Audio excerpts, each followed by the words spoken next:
दर्शक ते स्रोते जिहड़े इस वक्त साडे नाल नॉर्थ अमेरिका दे विचों जुड़े होए आ या फिर सोशल मीडिया के राही सानू दुनिया भर दे विच देख रहे आ। मैं अमरवीर सिंह अज इस स्पैशल प्रोग्राम दे विच आप सब दा तहे दिलों स्वागत करदा। व्यूअर्स, अज असीं जिहड़ी पंजाब दे विच इस वक्त स्थिति बनी हुई है उस बाबत विशेष तौर ते प्रोग्राम करन जा रहे हैं। खास तौर ते इस वक्त दुनिया भर दे विच जिथे भी सिख बैठे आ उन्हां दीयां नज़रां पंजाब दे विच लगियां होईयां ने कि उत्थे क्यों जिहड़ा यह पुलिस ने क्रैकडाउन किया है। इस वक्त जिहड़ा वारिस पंजाब की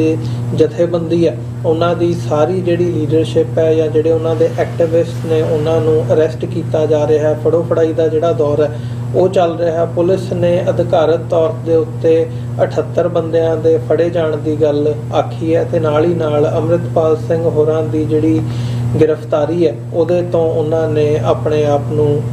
उस तो मुनकर होया कि नहीं हजे वो ऑन द रन हैगे आ ते उन्हां दी हजे गिरफ्तारी होनी रहिंदी है। जबकि होर जिहड़े सूत्र अधिकारत हैगे आ या ये कह लिया जाए ईवन जिहड़ियां पहलियां मीडिया रिपोर्ट सी उहदे विच इह गल आई सी सामने कि अमृतपाल सिंह होरां नूं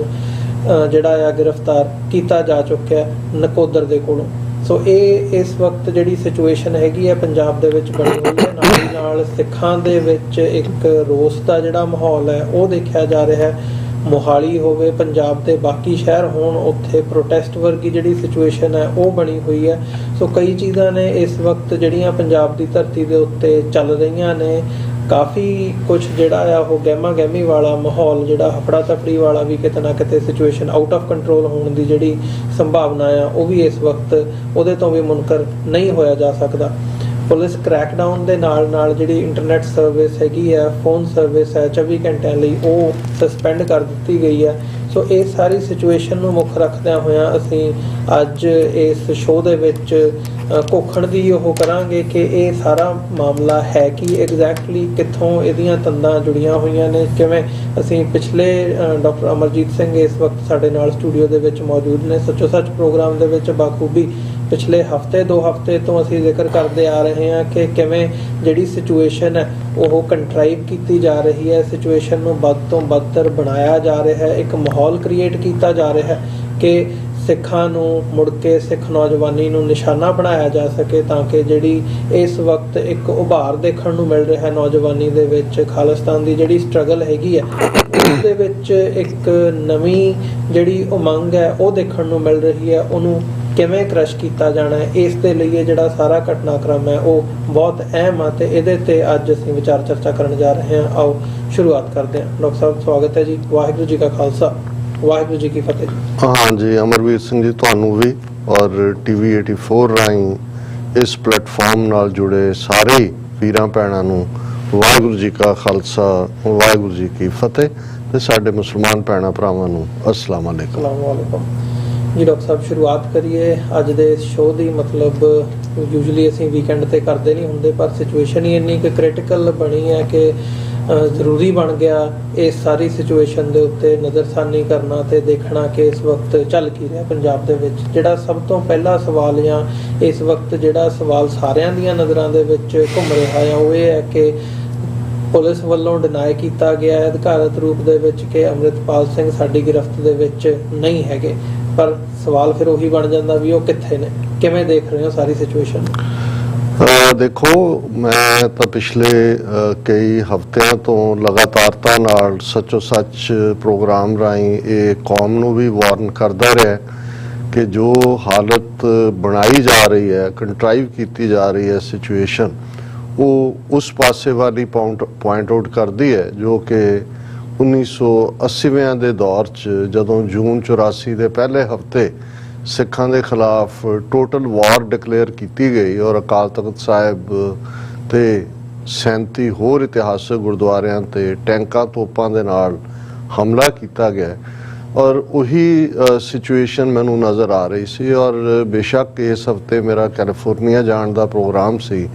ਪਰ ਲਾਸਟ ਮਿੰਟ ਮੇਰੇ ਮਨ 'ਚ ਆ ਰਿਹਾ ਸੀ ਕਿ ਹਾਲਾਂ ਇਹ ਵੀ ਸੀ ਕਿ G20 ਮੁਲਕਾਂ ਦਾ ਇੱਕ ਸੈਮੀਨਾਰ ਸੈਸ਼ਨ ਹੋ ਕੇ ਹਟਿਆ ਜਿਹੜਾ ਕਿ ਐਜੂਕੇਸ਼ਨ ਨਾਲ ਰਿਲੇਟਡ ਸੀ ਔਰ ਉਹਦੇ 'ਚ ਵੀ ਜਦੋਂ ਮੈਂ ਉਹਦੀ ਫਾਈਨਲ ਆਊਟਕਮ ਦੇਖੀ ਜਦੋਂ ਕਿ ਉਹਨਾਂ ਦੇ ਉਸ ਗਰੁੱਪ ਨੂੰ ਦਰਬਾਰ ਸਾਹਿਬ ਲਿਜਾਇਆ ਜਾਣਾ ਸੀ ਤੇ ਸ਼੍ਰੋਮਣੀ ਕਮੇਟੀ ਵੱਲੋਂ ਉਹਨਾਂ ਨੂੰ ਆਨਰ ਕੀਤਾ ਗਿਆ ਜੀ। ਔਰ ਉਸ ਦੇ ਵਿੱਚ ਭਾਵੇਂ ਹਰਜਿੰਦਰ ਸਿੰਘ ਧਾਮੀ ਅੰਗਰੇਜ਼ੀ ਬਹੁਤ ਚੰਗੀ ਨਹੀਂ ਸੀ ਬੋਲ ਸਕੇ, ਲੇਕਿਨ ਉਹਨਾਂ ਨੇ ਉਹਨਾਂ ਨੂੰ ਇੰਟਰੋਡਿਊਸ ਕਰਵਾਉਂਦਿਆਂ ਹਿਊਮਨ ਰਾਈਟਸ ਦੀ ਔਰ ਸਿੱਖਾਂ ਦੇ ਹਿਊਮਨ ਰਾਈਟ ਵਾਇਲੇਟ ਹੋਣ ਦੀ ਗੱਲ ਕੀਤੀ ਤੇ ਜਿਹੜਾ ਐਸਟੀਐਮ ਨਾਲ ਬੈਠਾ ਹੋਇਆ ਸੀ ਉਸ ਨੇ 2 ਵਾਰ ਉਹਨਾਂ ਨੂੰ ਇੰਟਰਪਟ ਕੀਤਾ ਔਰ ਬਾਅਦ ਚ ਉਹਨਾਂ ਦੀ ਜਿਹੜੀ ਸਟੇਟਮੈਂਟ ਸੀ ਜਦੋਂ ਅੰਗਰੇਜ਼ੀ ਚ ਵੀ ਟਰਾਂਸਲੇਟ ਕੀਤੀ ਗਈ ਜਿਹੜੇ ਸੱਜਣ ਐਸਜੀਪੀਸੀ ਵੱਲੋਂ ਅਪਾਇੰਟ ਹੋਣਗੇ ਤੇ ਉਹਨਾਂ ਨੇ ਵੀ ਉਸ ਗੱਲ ਨੂੰ ਗੋਲ ਕੀਤਾ ਕਿਉਂਕਿ ਉਹ ਬਿਲਕੁਲ ਉਦੋਂ ਵੀ ਇੰਟਰਪਟ ਕਰਨ ਨੂੰ ਤਿਆਰ ਬੈਠੇ ਸੀ। ਲੇਕਿਨ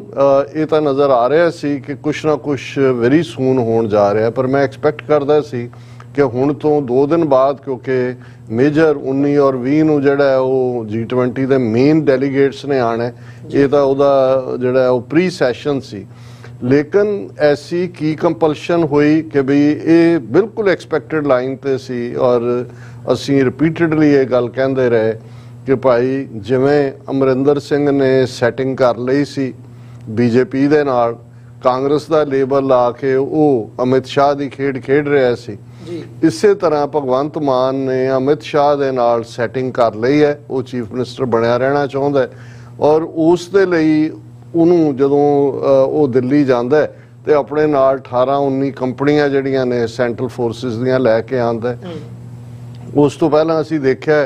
ਕਿ ਜਿਵੇਂ ਮੀਡੀਆ ਦਾ ਰੋਲ ਇਸ ਸਾਰੇ ਪੀਰੀਅਡ ਦੇ ਵਿੱਚ ਰਿਹਾ, ਖਾਸ ਤੌਰ ਤੇ ਜੱਲੂ ਖੇੜਾ ਜਦੋਂ ਕਿ ਪ੍ਰੈਸ ਕਾਨਫਰੰਸ ਕੀਤੀ ਗਈ ਅਜਨਾਲੇ ਤੋਂ ਪ੍ਰੀਵੀਅਸ ਈਵਨਿੰਗ, ਜਿਵੇਂ ਆਪ ਮੁਹਾਰਾ ਇਸ ਲੈਵਲ ਦੇ ਉੱਤੇ ਮੀਡੀਆ ਆਉਂਦਾ, ਫਿਰ ਜਿਵੇਂ ਅਜਨਾਲੇ ਦੇ ਘਟਨਾਕ੍ਰਮ ਨੂੰ ਜਿਸ ਲੈਵਲ ਦੇ ਉੱਤੇ ਰੈਗੂਲਰਲੀ ਟੈਲੀਕਾਸਟ ਕੀਤਾ ਗਿਆ ਔਰ ਫਿਰ ਉਸ ਤੋਂ ਬਾਅਦ ਦੀਆਂ ਇਵੈਂਟਸ ਨੂੰ ਜਿਵੇਂ ਇੱਕ ਕਰਕੇ ਖਿੱਚਿਆ ਗਿਆ ਔਰ ਲਾਸਟ ਜਿਹੜਾ ਸਟ੍ਰਾ ਔਨ ਦਾ ਕੈਮਲਸ ਬੈਕ ਜੇ ਕਹਿਣਾ ਹੋਏ ਤੇ ਉਹ ਲਾਰੈਂਸ ਬਿਸ਼ਨੋਈ ਦਾ ਇੰਟਰਵਿਊ ਔਰ ਉਹ ਇੰਟਰਵਿਊ ਵੀ 2 ਪਾਰਟ ਦੇ ਵਿੱਚ ਇਸ ਢੰਗ ਦੇ ਨਾਲ ਔਰ ਕਿਉਂਕਿ ABC ABP ਸਾਂਝਾ ਉਹਨਾਂ ਦਾ ਪਤਾ ਹੀ ਹੈ ਕਿ ਭਾਈ ਕਿੱਥੇ ਲਾਈ ਕਰਦੀ ਹੈ ਉਹਨਾਂ ਦੀ ਲਾਇਲਟੀ ਔਰ ਉਸ ਦੇ ਨਾਲ ਕਿਉਂਕਿ ਉਹ ਵੀ ਉਸ ਈਵ ਦੇ ਉੱਤੇ ਜਦੋਂ ਕਿ ਸਿੱਧੂ ਮੂਸੇਵਾਲਾ ਦੀ ਯਾਦ 'ਚ 19 ਮਾਰਚ ਨੂੰ ਮਾਨਸਾ ਦਾਣਾ ਮੰਡੀ ਦੇ ਵਿੱਚ ਜਿਹੜਾ ਉਹਨਾਂ ਨੇ ਸ਼ੋਕ ਸਮਾਗਮ ਰੱਖਿਆ ਸਾਲਾਨਾ ਬਰਸੀ ਔਰ ਜਿਹਦੇ ਲਈ ਉਹਨਾਂ ਦੇ ਪੇਰੈਂਟਸ ਜਿਹੜੇ ਆਲਰੇਡੀ ਉਹਨਾਂ ਨੇ ਧਰਨਾ ਵੀ ਦਿੱਤਾ ਅਸੈਂਬਲੀ ਦੇ ਬਾਹਰ ਔਰ ਰੈਗੂਲਰਲੀ ਇੰਟਰਵਿਊਜ਼ ਅਜੇ 3 ਦਿਨ ਪਹਿਲਾਂ ਉਹ ਗੁਰੂ ਨਾਨਕ ਇੰਜੀਨੀਅਰਿੰਗ ਕਾਲਜ ਦੇ ਇੱਕ ਸਮਾਗਮ ਦੇ ਵਿੱਚ ਆਏ ਜਿੱਥੇ ਕਿ ਉਹਨਾਂ ਦਾ ਬੇਟਾ ਪੜ੍ਹਦਾ ਰਿਹਾ ਸੀ ਔਰ ਖਾਸ ਤੌਰ ਤੇ ਸਮਾਗਮ ਸਿੱਧੂ ਮੂਸੇਵਾਲਾ ਨੂੰ ਸਮਰਪਿਤ ਸੀ ਔਰ ਉਹਨਾਂ ਨੇ ਕਿਹਾ ਵੀ ਮੈਂ ਵੱਡੇ ਇੰਕਸ਼ਾਫ ਵੀ ਕਰਾਂਗਾ, ਖੁੱਲ੍ਹ ਕੇ ਲੋਕਾਂ ਨਾਲ ਗੱਲ ਕਰਾਂਗਾ ਔਰ ਮੇਰਾ ਵਿਸ਼ਵਾਸ ਖਤਮ ਹੁੰਦਾ ਜਾ ਰਿਹਾ। ਹੁਣ ਜਦੋਂ ਤੁਸੀਂ ਇਹ ਸਾਰਾ ਘਟਨਾਕ੍ਰਮ ਦੇਖਦੇ ਹੋ ਤੇ ਐਸੀ ਕੀ ਨੈਸੈਸਿਟੀ ਹੈ ਕਿ ਅਜੇ G20 ਮੁਲਕਾਂ ਦੇ ਨੁਮਾਇੰਦੇ ਉੱਥੇ ਬੈਠੇ ਨੇ, ਅੰਮ੍ਰਿਤਸਰ ਵਾਲਾ ਸੈਸ਼ਨ ਅਜੇ ਮੇਨ ਹੋਣਾ ਹੈ ਜਿਹੜਾ ਕਿ ਅੱਜ ਜਾਂ ਕੱਲ੍ਹ ਜਦੋਂ ਅਸੀਂ ਗੱਲ ਕਰ ਰਹੇ ਹਾਂ ਆਲਰੇਡੀ ਕਿਉਂਕਿ ਇਹ ਸਪੈਸ਼ਲ ਜਿਹੜਾ ਪ੍ਰੋਗਰਾਮ ਹੈ ਜਿਸ ਵਕਤ ਅਸੀਂ ਲਾਈਵ ਹੋ ਰਹੇ ਹਾਂ ਆਲਰੇਡੀ ਉੱਥੇ ਪੰਜਾਬ ਦੀ ਧਰਤੀ ਦੇ ਉੱਤੇ ਸਵੇਰ ਦੇ 3:30-4 ਵਜੇ ਦੇ ਨੇੜੇ ਤੇੜੇ ਦਾ ਟਾਈਮ ਹੈ ਔਰ ਪਿਛਲੇ ਦਿਨ ਦੇ ਵਿੱਚ ਜੋ ਸਾਰੀ ਨੌਟੰਕੀ ਏਜੰਸੀਆਂ ਨੇ ਕੀਤੀ ਜਿਸ ਅੰਦਾਜ਼ ਦੇ ਵਿੱਚ ਕਰਵਾਈ ਔਰ ਜਿਸ ਕਿਸਮ ਦੀ ਮੀਡੀਆ ਬਰੀਫਿੰਗ ਤਾਂ ਕਿਸੇ ਨੇ ਕੋਈ ਹਾਇਰ ਲੈਵਲ ਤੇ ਨਹੀਂ ਦਿੱਤੀ। ਉਸ ਤੋਂ ਪਹਿਲਾਂ ਅਸੀਂ ਦੇਖਦੇ ਹਾਂ ਕਿ ਕਿਵੇਂ ਜਿਹੜਾ ਅੰਮ੍ਰਿਤਪਾਲ ਸਿੰਘ ਹੋਰਾਂ ਦੇ ਖਿਲਾਫ ਨੈਰੇਟਿਵ ਤਾਂ ਬਿਲਟ ਹੁੰਦਾ ਚਲਾ ਗਿਆ ਔਰ ਲੇਕਿਨ ਉਹਨਾਂ ਨੇ ਇਸ ਦਾ ਇੱਕ ਪਾਰਟ ਇਹ ਵੀ ਹੈ ਕਿ ਆਉਣ ਵਾਲੇ ਕੱਲ੍ਹ ਤੋਂ ਯਾਨੀ ਕਿ 19 ਮਾਰਚ ਤੋਂ ਅੰਮ੍ਰਿਤਪਾਲ ਸਿੰਘ ਹੋਰਾਂ ਨੇ ਖਾਲਸਾ ਵਹੀਰ ਦਾ ਜਿਹੜਾ ਹੈ ਉਹ ਨੈਕਸਟ ਪੜਾਅ ਸ਼ੁਰੂ ਕਰਨਾ ਸੀ ਤਖਤ ਸ੍ਰੀ ਦਮਦਮਾ ਸਾਹਿਬ ਦੇ ਨਾਲ ਜੁੜਿਆ ਹੋਇਆ ਔਰ ਆਲਰੇਡੀ ਉਹ ਦੁਆਬੇ ਚੋਂ ਗੁਜ਼ਰਦੇ ਆ ਉਹਨਾਂ ਨੇ ਜਿਹੜਾ ਸਮਾਗਮ ਵੀ ਕੀਤੇ। ਹੁਣ ਇਸ ਸਾਰੇ ਦੌਰ 'ਚ ਔਰ ਇਸ ਪੀਰੀਅਡ ਤੱਕ ਨਾ ਕੋਈ FIR ਉਹਨਾਂ ਦੇ ਖਿਲਾਫ ਨਾ ਕੋਈ ਜਾਰੀ ਵਾਰੰਟ ਔਰ ਜਿਸ ਕਿਸਮ ਦਾ ਇੱਕ ਸਸਪੈਂਸ ਕ੍ਰੀਏਟ ਕੀਤਾ ਗਿਆ ਔਰ ਜਿਵੇਂ ਕ੍ਰੈਕਡਾਊਨ ਦੇ ਨਾਂ ਥੱਲੇ ਆਲਮੋਸਟ ਜੇ ਇਹ ਕਹਿਣਾ ਹੋਏ ਕਿ ਇੱਕ ਪਾਸੇ ਏਜੰਸੀਆਂ ਦੇ ਗੁੰਡੇ ਜਿਹੜੇ ਗੈਂਗਸਟਰ ਲਾਰੈਂਸ ਬਿਸ਼ਨੋਈ ਵਰਗੇ ਅੰਦਰੋਂ ਆਪਰੇਟ ਕਰ ਰਹੇ ਨੇ, ਪੰਜਾਬ ਪੁਲਿਸ ਨੇ ਔਰ ਖਾਸ ਤੌਰ ਤੇ ਜਿਨ੍ਹਾਂ ਦੇ ਹਰ ਉਹਨਾਂ ਦੇ ਕੰਸਾਈਨਮੈਂਟ 200 ਤੋਂ ਜ਼ਿਆਦਾ ਉਹਨਾਂ ਦੀਆਂ ਗੱਡੀਆਂ ਔਰ ਉਹਨਾਂ ਦੇ ਨਾਲ ਉਹੀ ਸੈਂਟਰਲ ਫੋਰਸਿਸ ਜਿਹੜੇ CRPF ਔਰ ਦੂਸਰਿਆਂ ਦੇ ਜਿਵੇਂ ਉਹਨਾਂ ਨੇ ਕਾਫਲੇ ਦੀਆਂ ਖਾਲਸਾ ਵਹੀਰ ਦੀਆਂ ਗੱਡੀਆਂ 'ਚ ਆ ਕੇ ਗੱਡੀਆਂ ਮਾਰੀਆਂ, ਜਿਸ ਅੰਦਾਜ਼ ਦੇ ਵਿੱਚ ਉਹਨਾਂ ਨੇ ਲੋਕਾਂ ਦੇ ਵਿੱਚ ਦਹਿਸ਼ਤ ਪੈਦਾ ਕੀਤੀ ਔਰ ਜਿਹੜਾ ਅੰਦਾਜ਼ ਫਿਰ ਜਿਵੇਂ ਔਰ ਆਈ ਵਿਟਨੈਸ ਅਕਾਊਂਟਸ ਨੇ ਕਿ ਅੰਮ੍ਰਿਤਪਾਲ ਸਿੰਘ ਹੋਰਾਂ ਨੂੰ ਸ਼ਾਹਕੋਟ ਦੇ ਥਾਣੇ ਦੇ ਵਿੱਚ ਦੇਖਿਆ ਗਿਆ। ਲੇਕਿਨ ਫਿਰ ਆਲ ਆਫ ਏ ਸਡਨ ਇਹ ਸਾਰਾ ਨੈਰੇਟਿਵ ਬਦਲ ਜਾਂਦਾ ਹੈ। ਔਰ ਇਸ ਗੱਲ ਦਾ ਧਿਆਨ ਰਹੇ ਕਿ ਇਸ ਵੇਲੇ ਜਲੰਧਰ ਜਿਹੜਾ ਪੁਲਿਸ ਕਮਿਸ਼ਨਰ ਹੈ ਕੁਲਦੀਪ ਸਿੰਘ ਚਾਹਲ, ਇਹ ਉਹੀ ਨੋਟੋਰੀਅਸ ਬੰਦਾ ਹੈ ਜਿਹਨੂੰ ਚੰਡੀਗੜ੍ਹ ਤੋਂ ਮਹੀਨਾ ਡੇਢ ਮਹੀਨਾ ਪਹਿਲਾਂ ਜਿਹੜਾ ਇੱਕ ਵੱਡਾ ਸਕੈਂਡਲ ਜਿੱਥੇ ਕਿ ਇੱਕ ਕਾਰਖਾਨੇਦਾਰ ਦੀ ਵਾਈਫ ਦੇ ਨਾਲ ਜਾਂ ਕਿਸ ਕਿਸਮ ਦੀ ਇੱਕ ਡੀਲ, ਔਰ ਇਹ ਗਵਰਨਰ ਪੰਜਾਬ ਦੇ ਕਹਿਣ ਤੇ ਉੱਥੋਂ ਉਹਨੂੰ ਸਸਪੈਂਡ ਕੀਤਾ ਗਿਆ। ਔਰ ਇਹ ਜਦੋਂ ਅਸੀਂ ਦੀ ਕੁਲਦੀਪ ਚਾਹਲ ਦੀ ਗੱਲ ਕਰਦੇ ਹਾਂ, ਇਹ ਮਾਹਰ ਹੈ ਇਸ ਕਿਸਮ ਦੇ ਜਿਹੜੇ ਐਨਕਾਊਂਟਰ ਬਣਾਉਣ ਦਾ ਜਿਹੜਾ, ਔਰ ਉਸ ਨੂੰ ਜਲੰਧਰ ਦਾ ਕਮਿਸ਼ਨਰ ਲਾਇਆ ਗਿਆ। ਹੁਣ ਅਚਾਨਕ ਇੱਕ ਪਾਸੇ ਖਬਰਾਂ ਨੇ, ਮੀਡੀਆ ਇੰਟਰਨਲ ਸੋਰਸਿਸ ਵੀ ਕਨਫਰਮ ਕਰਦੇ ਨੇ ਕਿ ਫੜ ਲਿਆ ਗਿਆ ਹੈ 78 ਬੰਦਿਆਂ ਦੇ ਫੜੇ ਜਾਣ ਦੀ, ਔਰ ਅੰਮ੍ਰਿਤਪਾਲ ਸਿੰਘ ਦੇ ਇੱਕ ਤਾਂ ਸੀ ਕਿ ਮੌਕੇ ਤੋਂ ਉਹਨਾਂ ਨੇ ਆਪਣੀ ਗੱਡੀਆਂ 4-5 ਗੱਡੀਆਂ ਅੱਗੇ ਕੱਢੀਆਂ ਪਰ ਉਹਨਾਂ ਨੂੰ ਘੇਰ ਲਿਆ ਗਿਆ, ਫੜ ਲਿਆ ਗਿਆ। ਫਿਰ ਅਚਾਨਕ ਕੁਲਦੀਪ ਚਾਹਲ ਦੀ ਸਟੇਟਮੈਂਟ ਦੇ ਥੱਲੇ ਅਸੀਂ ਦੇਖਦੇ ਹਾਂ ਕਿ ਸਾਰਾ ਨੈਰੇਟਿਵ ਬਦਲਣ ਦੀ ਕੋਸ਼ਿਸ਼ ਹੁੰਦੀ ਹੈ ਕਿ ਉਹਨਾਂ ਨੂੰ ਜਿਹੜੇ ਲਫ਼ਜ਼ ਤੁਸੀਂ ਦੇਖੋਗੇ ਉਹਨਾਂ ਦੇ ਮੀਡੀਆ ਆਊਟਲੈਟਸ ਰਾਹੀਂ ਫਰਾਰ, ਐਬਸਕੌਂਡਡ, ਔਰ ਫਿਰ ਇਸ ਗੱਲ ਨੂੰ ਕ੍ਰੈਡੀਬਿਲਿਟੀ ਦੇਣ ਲਈ ਉਹਨਾਂ ਨੇ ਸ੍ਰੀ ਸ਼ੰਕਰ ਜਿਹੜੇ ਨਕੋਦਰ ਔਰ ਸ਼ਾਹਕੋਟ ਮਲਸੀਆਂ ਵਿਚਕਾਰ ਦੇ ਪਿੰਡ ਨੇ 4-5 ਪਿੰਡਾਂ ਨੂੰ ਘੇਰਾ ਪਾ ਕੇ ਜਿਸ ਤਰੀਕੇ ਨਾਲ ਲੋਕਾਂ ਨੂੰ ਬੇਆਬਰੂ ਕੀਤਾ, ਹਰਾਸ ਕੀਤਾ, ਇਹ ਦੱਸਣ ਦੇ ਲਈ ਕਿ ਸੱਚਮੁੱਚ ਹੀ ਜਿਵੇਂ ਜਿਹੜਾ ਅੰਮ੍ਰਿਤਪਾਲ ਸਿੰਘ ਐਸਕੇਪ ਕਰਕੇ ਉੱਥੇ ਛੁਪਿਆ ਹੋਇਆ, ਔਰ ਨਾਲ ਦੀ ਨਾਲ ਵਾਰਨਿੰਗਸ ਦਾ ਸਿਲਸਿਲਾ। ਹੁਣ ਇਹ ਜਿਹੜੇ 2-3 ਫੈਕਟਰ ਇਹਦੇ ਚ ਸਾਡੇ ਸਾਹਮਣੇ ਨੇ, ਔਰ ਮੈਂ ਸਮਝਦਾ ਵੀ ਜਿਵੇਂ ਸਿੱਖ ਕੌਮ ਦੁਨੀਆ ਭਰ ਦੇ ਵਿੱਚ ਇਸ ਮੁੱਦੇ ਦੇ ਉੱਤੇ ਲੈ ਕੇ ਚਿੰਤਤ ਹੀ ਨਹੀਂ ਹੈ, ਫੁੱਲ ਫਲੈਜਡ ਐਕਟੀਵਿਟੀ ਵੀ ਇਸ ਦੇ ਉੱਤੇ ਸ਼ੁਰੂ ਹੋਈ ਹੈ। ਲੇਕਿਨ ਮੇਰਾ ਇਹ ਫੀਅਰ ਹੈ, ਔਰ ਮੈਂ ਜਦੋਂ ਗੱਲ ਕੀਤੀ ਕਿ ਭਾਈ ਐਨ ਮੌਕੇ ਤੇ ਜਦੋਂ ਮੈਂ ਆਪਣਾ ਪ੍ਰੋਗਰਾਮ ਕੈਂਸਲ ਕਰਨ ਦਾ ਕੱਲ੍ਹ ਹੀ ਫੈਸਲਾ ਕੀਤਾ, ਤੇ ਮੈਨੂੰ ਇਹ ਲੱਗ ਰਿਹਾ ਸੀ ਕੁਛ ਨਾ ਕੁਛ, ਕਈ ਵਾਰ ਤੁਹਾਨੂੰ ਹੰਚ ਹੁੰਦੀ ਹੈ, ਮੈਂ ਆਪਣੇ ਆਪ 'ਚ ਇੱਕ ਦਬਾਅ ਦੇ ਥੱਲੇ ਵੀ ਮਹਿਸੂਸ ਕਰ ਰਿਹਾ ਸੀ ਪਿਛਲੇ ਕਈ ਦਿਨਾਂ ਤੋਂ, ਜਿਵੇਂ ਤੁਹਾਨੂੰ ਲੱਗ ਰਿਹਾ ਹੁੰਦਾ ਹੈ ਕਿ ਵੀ ਜਿੰਨਾ ਵੱਡਾ ਚੈਲੰਜ ਜਾਂ ਜਿੰਨਾ ਵੱਡਾ ਇਹਨਾਂ ਦਾ ਏਜੰਡਾ ਉਹ ਸਿੱਖ ਨਸਲਕੁਸ਼ੀ ਦਾ ਔਰ ਪੂਰਾ ਲਾਗੂ ਕਰਨ ਜਾ ਰਹੇ ਨੇ, ਕਿ ਅਸੀਂ ਤਿਆਰ ਹਾਂ ਉਸ ਲਈ। ਰਿਪੀਟਡ ਵਾਰਨਿੰਗਸ ਦੇ ਬਾਵਜੂਦ ਮੈਨੂੰ ਨਹੀਂ ਸੀ ਲੱਗਦਾ ਕਿ ਭਾਈ ਅਸੀਂ ਜਿਹੜਾ ਅਜੇ ਇਸ ਲਈ ਤਿਆਰ ਹੈ ਜਿੰਨਾ ਵੱਡਾ ਚੈਲੰਜ ਸਾਡੇ ਸਾਹਮਣੇ ਇੱਕਦਮ ਆ ਕੇ ਖਲੋਤਾ ਹੈ। ਪਰ ਮੈਂ ਸਮਝਦਾ ਹਾਂ ਵੀ ਇਹ ਵੀ ਗੁਰੂ ਦੀ ਖੇਡ ਹੈ, ਔਰ ਇਹਦੇ 'ਚ ਜੇ ਤੁਸੀਂ ਲਾਸਟ ਅੰਮ੍ਰਿਤਪਾਲ ਸਿੰਘ ਹੋਰਾਂ ਦੀ ਜਦੋਂ ਬੁਰਜ ਅਕਾਲੀ ਫੂਲਾ ਸਿੰਘ 200 ਸਾਲਾ ਉਹਨਾਂ ਦਾ ਸ਼ਹੀਦੀ ਸਮਾਗਮ ਹੁੰਦਾ ਹੈ, ਉਹਨਾਂ 'ਚ ਉਹਨਾਂ ਦੀ ਪ੍ਰੈਜੈਂਟੇਸ਼ਨ, ਔਰ ਇੱਕ ਉਹ ਦੁਆਬੇ ਦੇ ਕਿਸੇ ਗੁਰਦੁਆਰਾ ਸਾਹਿਬ ਦੇ ਵਿੱਚ ਐਡਰੈਸ ਕਰ ਰਹੇ ਨੇ, ਸ਼ਾਇਦ ਮੱਲ ਸਾਹਿਬ, ਔਰ ਇਸ ਬਾਰੇ ਪਹਿਲਾਂ ਖਬਰਾਂ ਸੀ ਕਿ ਵੀ ਉਸ ਗੁਰਦੁਆਰੇ ਨੂੰ ਵੀ ਘੇਰਿਆ ਉਹਨਾਂ ਨੇ ਆ ਕੇ, ਔਰ ਅੱਗ ਲਗਾਉਣ ਦੀਆਂ ਖਬਰਾਂ ਵੀ ਸੀ। ਫਿਰ ਆਇਆ ਜਿਹਨੇ ਉਹਦੇ ਨੇੜੇ ਅੱਗ ਲਾਈ ਗਈ, ਤਾਂ ਉਹਦੇ 'ਚ ਵੀ ਉਹਨਾਂ ਨੇ ਬੜੀ ਇਹ ਕਲੀਅਰਲੀ ਇਹ ਕਿਹਾ ਸੀ ਕਿ ਭਾਈ ਮੈਨੂੰ ਏਜੰਸੀਆਂ ਨੇ ਮਾਰ ਦੇਣਾ। ਇਹ ਲਾਈਨ ਜਿਹੜੀ ਹੈ ਉਹ ਰਿਪੀਟਡਲੀ ਦੁਹਰਾ ਰਹੇ ਸੀ। ਕੌਮ ਨੂੰ ਵੀ ਉਹ ਕਹਿ ਰਹੇ ਸੀ ਕਿ ਭਾਈ ਤੁਸੀਂ ਗੈਰਤ ਨਾਲ ਜਿਉਣਾ ਹੈ ਤੇ ਫਿਰ ਦੇਖ ਲਓ ਲੜਨਾ ਪਏਗਾ। ਬੇਸ਼ੱਕ ਬਹੁਤ ਭਿਆਨਕ ਸਮਾਂ ਆਉਣ ਵਾਲਾ ਹੈ, ਪਰ ਕੌਮਾਂ ਲਈ ਮੌਕੇ ਵੀ ਭਿਆਨਕ ਸਮੇਂ 'ਚੋਂ ਨਿਕਲਦੇ ਨੇ। ਸੋ ਮੈਂ ਇਹੀ ਆਸ ਕਰਦਾ ਹਾਂ ਕਿ ਭਾਈ ਕੌਮ ਇਸ ਖਤਰੇ ਨੂੰ, ਜਿਹੜਾ ਕਿ ਹੁਣ ਇੱਕ ਤਾਂ ਪਹਿਲਾਂ ਸੀ ਕਿ ਮੰਡਰਾ ਰਿਹਾ, ਹੁਣ ਉਹਨਾਂ ਨੇ ਡਾਇਰੈਕਟ ਸਾਰੇ ਹੀ ਜਿਹੜੇ ਕਾਇਦੇ ਕਾਨੂੰਨ ਨੇ ਉਹ ਛਿੱਕੇ ਤੇ ਟੰਗ ਕੇ ਜਿਸ ਕਿਸਮ ਦਾ ਰੋਲ ਕਦੇ ਬੁੱਚੜ ਬੇਅੰਤੇ ਔਰ KP ਗਿੱਲ ਦੇ ਜੋੜੀ ਨੇ ਨਿਭਾਇਆ ਸੀ, ਇਸ ਗੱਲ ਦਾ ਧਿਆਨ ਰਹੇ ਕਿ ਗੌਰਵ ਯਾਦਵ ਜਿਸ ਅੰਦਾਜ਼ ਦੇ ਵਿੱਚ ਉਹ ਪ੍ਰੈਸ ਕਾਨਫਰੰਸ ਕਰ ਰਿਹਾ ਸੀ ਲਾਰੈਂਸ ਦੇ ਉਸ ਪਹਿਲੇ ਇੰਟਰਵਿਊ ਨੂੰ ਲੈ ਕੇ, ਔਰ ਜਿਵੇਂ ਦੂਸਰੇ ਇੰਟਰਵਿਊ ਤੋਂ ਇਹਦੇ ਉੱਤੇ ਕੋਈ ਕਾਰਵਾਈ, ਕੋਈ ਬਿਆਨਬਾਜ਼ੀ ਨਹੀਂ ਹੈ। ਔਰ ਬਿਲਕੁਲ ਅਸੀਂ ਸਮਝਦੇ ਹਾਂ ਕਿ ਭਾਈ ਸੁਖਪਾਲ ਸਿੰਘ ਖਹਿਰਾ, ਬੇਸ਼ੱਕ ਉਹ ਕਾਂਗਰਸ ਦੇ ਵਿੱਚ ਨੇ MLA, ਉਹਨਾਂ ਨੇ ਇਹ ਬਿਲਕੁਲ ਕੌਮ ਦੇ ਜਜ਼ਬਾਤਾਂ ਦੀ ਠੀਕ ਤਰਜਮਾਨੀ ਕੀਤੀ ਹੈ। ਉਹਨਾਂ ਨੇ ਭਗਵੰਤ ਮਾਨ ਨੂੰ ਕਿਹਾ ਕਿ ਭਾਈ ਇਹ ਉਹਨਾਂ ਦੇ ਉੱਤੇ ਕੋਈ UAPA ਜਾਂ NSA ਲਾਉਣ ਦੀ ਕੋਸ਼ਿਸ਼ ਨਾ ਕਰਨਾ, ਨਾ ਹੀ ਪੰਜਾਬ ਦੇ ਮੁੰਡੇ ਫੜ ਕੇ ਤੁਸੀਂ ਏਜੰਸੀਆਂ ਦੇ ਹਵਾਲੇ ਕਰੋ। ਲੇਕਿਨ ਇਹ ਤਾਂ ਸੈਕੰਡਰੀ 'ਚ ਚਲਾ ਜਾਂਦਾ। ਇਸ ਵੇਲੇ ਜਿਹੜੇ ਹਾਲਾਤ ਬਣੇ ਹੋਏ ਨੇ ਉਹਦੇ 'ਚ ਜਿਹੜਾ ਸਭ ਤੋਂ ਵੱਡਾ ਫੀਅਰ ਹੈ ਕਿ ਉਹਨਾਂ ਦਾ ਜਿਹੜਾ ਉਹ ਐਨਕਾਊਂਟਰ ਬਣਾਇਆ ਜਾ ਸਕਦਾ, ਔਰ ਇਸ ਮੁੱਦੇ ਦੇ ਉੱਤੇ ਦੁਨੀਆ ਭਰ ਦੇ ਵਿੱਚ ਇਸ ਵੇਲੇ ਕਾਫੀ ਫਿਕਰਮੰਦੀ ਹੈ ਸਿੱਖ ਕੌਮ ਵੱਲੋਂ। ਔਰ ਜਿਉਂ-ਜਿਉਂ ਗੱਲਬਾਤ ਅੱਗੇ ਤੁਰੇਗੀ ਅਸੀਂ ਇਸ ਦੇ ਉੱਤੇ ਹੋਰ ਵੀ ਗੱਲ ਕਰਾਂਗੇ ਕਿ ਕੀ ਰਿਐਕਸ਼ਨ ਆ ਰਿਹਾ। ਜੀ ਡਾਕਟਰ ਸਾਹਿਬ, ਬਿਲਕੁਲ। ਇਹਦੇ ਵਿੱਚ ਜਿਵੇਂ ਤੁਸੀਂ ਇਹ ਗੱਲ ਕਰੀ ਹੈ ਇੱਕ ਕਿ ਸਸਪੈਂਸ ਕ੍ਰੀਏਟ ਕੀਤਾ ਗਿਆ ਆ, ਤੇ ਜਦੋਂ ਸਸਪੈਂਸ ਕ੍ਰੀਏਟ ਕੀਤਾ ਗਿਆ ਕੀ ਕਰਨਾ ਕਿਵੇਂ ਕਰਨਾ, ਮਤਲਬ ਇਹ ਕਿਹਾ ਜਾਵੇ ਕਿ ਕੀ ਕਰਨਾ ਸੀਗਾ, ਕੀ ਸਟੈਪ ਲੈਣਾ ਸੀ, ਵੀ ਉਹਦੇ ਲਈ ਪੂਰੀ ਤਿਆਰੀ ਨਹੀਂ ਸੀਗੀ ਸਿਸਟਮ ਦੀ। ਭਾਵੇਂ ਉਹਦੇ 'ਚ ਪੰਜਾਬ ਸਰਕਾਰ ਇਨਵੋਲਵ ਸੀਗੀ, ਇਹ ਹੁਕਮ ਭਗਵੰਤ ਮਾਨ ਵਾਲੇ ਪਾਸਿਓਂ ਆਇਆ ਜਾਂ ਕੇਂਦਰ ਦੀਆਂ ਏਜੰਸੀਆਂ ਵੱਲੋਂ ਜਾਂ ਸੈਂਟਰ ਦੇ ਵਿੱਚੋਂ ਆਇਆ, ਕਿ ਉਹਨਾਂ ਦੀ ਤਿਆਰੀ ਨਹੀਂ ਸੀ ਤਾਂ ਕਰਕੇ ਸਸਪੈਂਸ ਕ੍ਰੀਏਟ ਕੀਤਾ ਗਿਆ। ਜਾਂ ਫਿਰ ਜਦੋਂ ਅਸੀਂ ਲੀਗਲ ਪੁਆਇੰਟ ਆਫ ਵਿਊ ਤੋਂ ਦੇਖਦੇ ਹਾਂ, ਵੀ ਤੁਸੀਂ ਗੱਲ ਕੀਤੀ ਵੀ ਹਜੇ ਤੱਕ ਕੋਈ FIR ਕੋਈ ਕੇਸ ਕੁਝ ਵੀ ਨਹੀਂ ਰਜਿਸਟਰ ਕੀਤਾ ਗਿਆ ਜਿਸ ਆਧਾਰ ਦੇ ਉੱਤੇ ਕਾਰਵਾਈ ਕੀਤੀ ਜਾਵੇ, ਸੋ ਉਹ ਪਾਰਟ ਵੀ ਖਾਲੀ ਛੱਡਿਆ ਗਿਆ। ਫਿਰ ਇੰਨਾ ਕੁਝ ਚੱਲ ਰਿਹਾ ਹੋਣ ਦੇ ਬਾਵਜੂਦ G20 ਦੀ ਸਮਿਟ ਉੱਥੇ ਹੈ, 19 ਤਰੀਕ ਨੂੰ ਸਿੱਧੂ ਮੂਸੇਵਾਲੇ ਦਾ ਉਹ ਹੋ ਰਿਹਾ ਆ। ਸੋ ਇੰਨੀ ਐਕਟੀਵਿਟੀ ਦੇ ਹੁੰਦੇ ਹੋਇਆਂ ਕੀ ਇਹੋ ਜਿਹੀ ਕੰਪਲਸ਼ਨ ਬਣੀ ਵੀ ਇੱਕਦਮ ਹੁਣ ਐਕਸ਼ਨ ਜਿਹੜਾ ਆ ਉਹੀ ਹੁਣੇ ਐਕਸ਼ਨ ਇਹ ਲਿਆ ਜਾਵੇ, ਹੁਣੇ ਕ੍ਰੈਕਡਾਊਨ ਕੀਤਾ ਜਾਵੇ, ਨਾਲ ਦੀ ਨਾਲ ਇੰਟਰਨੈਟ ਸਸਪੈਂਡ ਕੀਤਾ ਆ, ਸਾਰਾ ਮਤਲਬ ਇੱਕ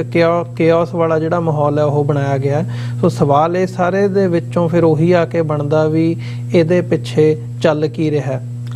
ਦੇਖੋ, ਗੱਲ ਤਾਂ ਬੜੀ ਕਲੀਅਰ ਹੈ ਵੀ ਜੂਨ 84 ਦੇ ਪਹਿਲੇ ਹਫਤੇ ਤੋਂ ਸਿੱਖਾਂ ਦੇ ਉੱਤੇ ਟੋਟਲ ਵਾਰ ਨਾਫਜ਼ ਕੀਤੀ ਹੋਈ ਹੈ। ਔਰ ਜਦੋਂ ਵਾਰ ਚੱਲ ਰਹੀ ਹੁੰਦੀ ਹੈ, ਇੱਕ ਪਾਸੇ ਸਿੱਖ ਕੌਮ ਧਿਰ ਹੈ ਜਿਸ ਨੂੰ ਬਿਲਕੁਲ lock stock and barrel destroy ਕਰਨਾ ਉਹਨਾਂ ਦਾ ਏਜੰਡਾ ਹੈ। ਦੂਸਰੇ ਪਾਸੇ ਸਿੱਖ ਕੌਮ, ਜੇ ਅਸੀਂ ਦੇਖੀਏ ਕਿ ਪਿਛਲੇ ਕੁਝ ਮਹੀਨਿਆਂ ਦੇ ਵਿੱਚ ਖਾਸ ਤੌਰ ਤੇ ਜਿਹੜਾ ਉਹ ਫੋਕਸ ਹੁੰਦੀ ਜਾ ਰਹੀ ਸੀ ਗੁਲਾਮੀ ਵਰਸਸ ਆਜ਼ਾਦੀ, ਖਾਲਿਸਤਾਨ ਵਰਸਸ ਇੰਡੀਆ। ਔਰ ਇਸ 'ਚ ਕੋਈ ਸ਼ੱਕ ਨਹੀਂ ਹੈ ਕਿ ਬੇਸ਼ੱਕ ਆਪਣਿਆਂ ਦਾ ਹਮੇਸ਼ਾ ਹੀ, ਜੇ ਮੈਂ ਬੀਤੇ 'ਚ ਦੇਖਾਂ ਉਹਦੇ 'ਚ ਵੀ ਨਾ ਅਸੀਂ ਬਾਬਾ ਬੰਦਾ ਸਿੰਘ ਬਹਾਦਰ ਦਾ ਔਖੀ ਘੜੀ ਵੇਲੇ ਸਾਥ ਦਿੱਤਾ ਹੈ, ਨਾ ਸੰਤ ਜਰਨੈਲ ਸਿੰਘ ਖਾਲਸਾ ਭਿੰਡਰਾਂ ਵਾਲਿਆਂ ਦਾ ਦਿੱਤਾ, ਲੇਕਿਨ ਦੁਸ਼ਮਣ ਨੂੰ ਉਦੋਂ ਵੀ ਪਤਾ ਸੀ ਕਿ ਬਾਬਾ ਬੰਦਾ ਸਿੰਘ ਬਹਾਦਰ ਕੀ ਨੇ, ਦੁਸ਼ਮਣ ਨੂੰ 80s ਦੇ ਵਿੱਚ ਵੀ ਪਤਾ ਸੀ ਕਿ ਸੰਤ ਭਿੰਡਰਾਂ ਵਾਲੇ ਕੀ ਨੇ, ਬਾਕੀ ਜਿਹੜੇ ਨਾ ਪੱਖੀ ਲੋਕ ਗੱਲਾਂ ਕਰਨ ਵਾਲੇ ਕੌਣ ਨੇ। ਔਰ ਅੱਜ ਦੇ ਪੀਰੀਅਡ 'ਚ ਜਿਹੜਾ ਖਾਸ ਤੌਰ ਤੇ ਜਿਹੜੇ ਵੈਪਨ ਸਟੇਟ ਨੇ ਉਹ ਨਸ਼ਿਆਂ ਦਾ ਵੈਪਨ ਹੋਏ, ਜਿਹਦੇ ਰਾਹੀਂ ਪੰਜਾਬ ਦੀ ਜਵਾਨੀ ਦੀ ਨਸਲਕੁਸ਼ੀ ਕੀਤੀ ਜਾ ਰਹੀ ਸੀ। ਔਰ ਇਹ ਅੰਮ੍ਰਿਤਪਾਲ ਸਿੰਘ ਹੋਰਾਂ ਦਾ ਬਿਲਕੁਲ ਠੀਕ ਨੈਰੇਟਿਵ ਸੀ। ਉਹਨਾਂ ਨੇ ਕਿਹਾ ਵੀ ਆਪਣੇ ਪਿੰਡਾਂ ਵੱਲ ਦੇਖੋ, ਵੀ ਜਿੰਨੇ ਕੁ 80ਵੇਂ 90ਆਂ ਦੇ ਵਿੱਚ ਮੁਕਾਬਲਿਆਂ 'ਚ ਮਾਰੇ ਗਏ ਝੂਠੇ ਉਹਦੇ ਨਾਲੋਂ ਜ਼ਿਆਦਾ ਚਿੱਟੇ ਨਾਲ ਮਾਰ ਗਏ। ਇਹ ਕਹਿਣਾ ਕਿ ਨਸਲਕੁਸ਼ੀ ਜਿਹੜੀ ਹੈ ਦੁਬਾਰਾ ਹੋਣ ਵਾਲੇ, ਉਹਨਾਂ ਕਿਹਾ ਵੀ ਇਹ ਉਹਨਾਂ ਫੇਰ ਦੂਜੇ ਕਿਸਮ ਦੀ ਕਰ ਰਹੀ ਹੈ, ਬਾਕੀ ਤਾਂ ਨਸਲਕੁਸ਼ੀ ਚੱਲ ਹੀ ਰਹੀ ਹੈ। ਸੋ ਪੰਜਾਬ ਦੇ ਵਿੱਚ ਜਿਹੜੀ ਹੈ ਇੱਕ ਅਵੇਅਰਨੈਸ ਦਾ ਲੈਵਲ ਆਇਆ ਜਿਸ ਦੇ ਵਿੱਚ ਡਾਇਸਪੋਰਾ ਸਿੱਖਾਂ ਦਾ ਵੱਡਾ ਰੋਲ, ਖਾਲਿਸਤਾਨ ਰੈਫਰੈਂਡਮ ਨੂੰ ਉਹ ਲੰਡਨ 'ਚ ਹੋਏ, ਉਹ ਪੈਰਿਸ 'ਚ ਹੋਏ, ਇਟਲੀ 'ਚ ਹੋਏ, ਟੋਰਾਂਟੋ 'ਚ ਹੋਏ, ਮੈਲਬਰਨ 'ਚ ਹੋਏ, ਔਰ ਹੁਣ ਜਿਵੇਂ 19 ਤਰੀਕ ਦੀ ਅਸੀਂ ਗੱਲ ਕਰ ਰਹੇ ਹਾਂ ਆਲਰੇਡੀ ਉੱਥੇ ਸਵੇਰ ਹੋ ਚੁੱਕੀ ਹੈ, ਬ੍ਰਿਸਬੇਨ ਆਸਟ੍ਰੇਲੀਆ ਅੱਗੇ ਉੱਥੇ ਵੀ ਹੋਣ ਜਾ ਰਿਹਾ। ਸੋ ਉਹਦੇ ਤੇ ਪੂਰਾ ਰਿਸਪੌਂਸ, ਇਹਦੇ ਬਾਵਜੂਦ ਕਿ ਉਹਨਾਂ ਨੇ ਕੈਨੇਡੀਅਨ, ਆਸਟ੍ਰੇਲੀਅਨ, UK ਗਵਰਨਮੈਂਟਸ ਦੇ ਉੱਤੇ ਪ੍ਰੈਸ਼ਰ ਬਿਲਡ ਕਰਕੇ ਟਰੈਵਲ ਐਡਵਾਈਜ਼ਰੀਜ਼, ਡਿਮਾਰਸ਼ੇ ਆਪਣਾ ਟਿਲ ਲਾਇਆ। ਸੋ ਮੈਂ ਜਿਹੜੀ ਗੱਲ ਕਰ ਰਿਹਾ ਕਿ ਜਦੋਂ ਦੋ ਜਿਹੜੀਆਂ ਰਫੀਕਾਂ ਦੇ ਵਿੱਚ, ਧਿਰਾਂ ਦੇ ਵਿੱਚ ਲੜਾਈ ਹੁੰਦੀ ਹੈ, ਲੜਾਈ ਬੈਟਲ ਹੁੰਦੀ ਹੈ, ਉਦੋਂ ਸਰਪ੍ਰਾਈਜ਼ ਐਲੀਮੈਂਟ ਹਮੇਸ਼ਾ ਮੈਟਰ ਕਰਦਾ। ਸੋ ਇਹਦੇ 'ਚ ਜੇ ਸਿੱਖਾਂ ਦੀ ਅਸੀਂ 18ਵੀਂ ਸਦੀ ਦੀ ਤਾਕਤ ਦੇਖੀਏ ਤਾਂ ਸਾਡੀ ਤਾਕਤ ਜਿਹੜੀ ਹੈ ਉਹ ਸਰਪ੍ਰਾਈਜ਼ ਐਲੀਮੈਂਟ ਸੀ। ਔਰ ਉਹ ਜ਼ਾਹਰ ਹੈ ਗੁਰਿਲਾ ਵਾਰਫੇਅਰ ਦੇ ਵਿੱਚ ਇਹ ਹਮੇਸ਼ਾ ਐਡਵਾਂਟੇਜ ਹੁੰਦੀ ਹੈ ਕਿ ਵੀ ਜਦੋਂ ਤੁਸੀਂ ਕੋਈ ਇਨੀਸ਼ੀਏਟ ਕਰਦੇ ਹੋ ਤੁਸੀਂ ਐਟ ਦਾ ਐਡਵਾਂਟੇਜ ਹੁੰਦੇ ਹੋ।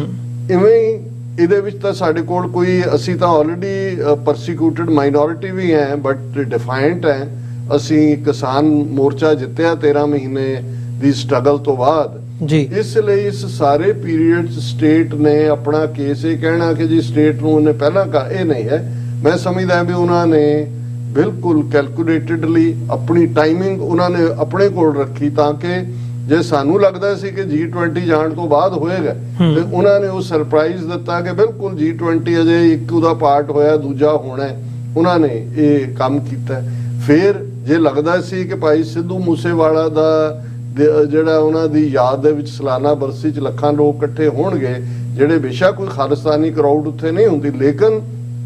ਨੈਰੇਟਿਵ ਤਾਂ ਇਹੀ ਬਿਲਟ ਹੁੰਦਾ ਹੈ ਕਿ ਭਾਈ 10 ਮਹੀਨੇ ਬੀਤ ਗਏ, ਇਸ ਲੈਵਲ ਦਾ ਇੰਟਰਨੈਸ਼ਨਲ ਫੇਮ ਦਾ ਬੰਦਾ, 33-34 ਬੰਦੇ ਤੁਸੀਂ ਚੁੱਕ ਕੇ ਅੰਦਰ ਦਿੱਤੇ, ਜਿਹੜੇ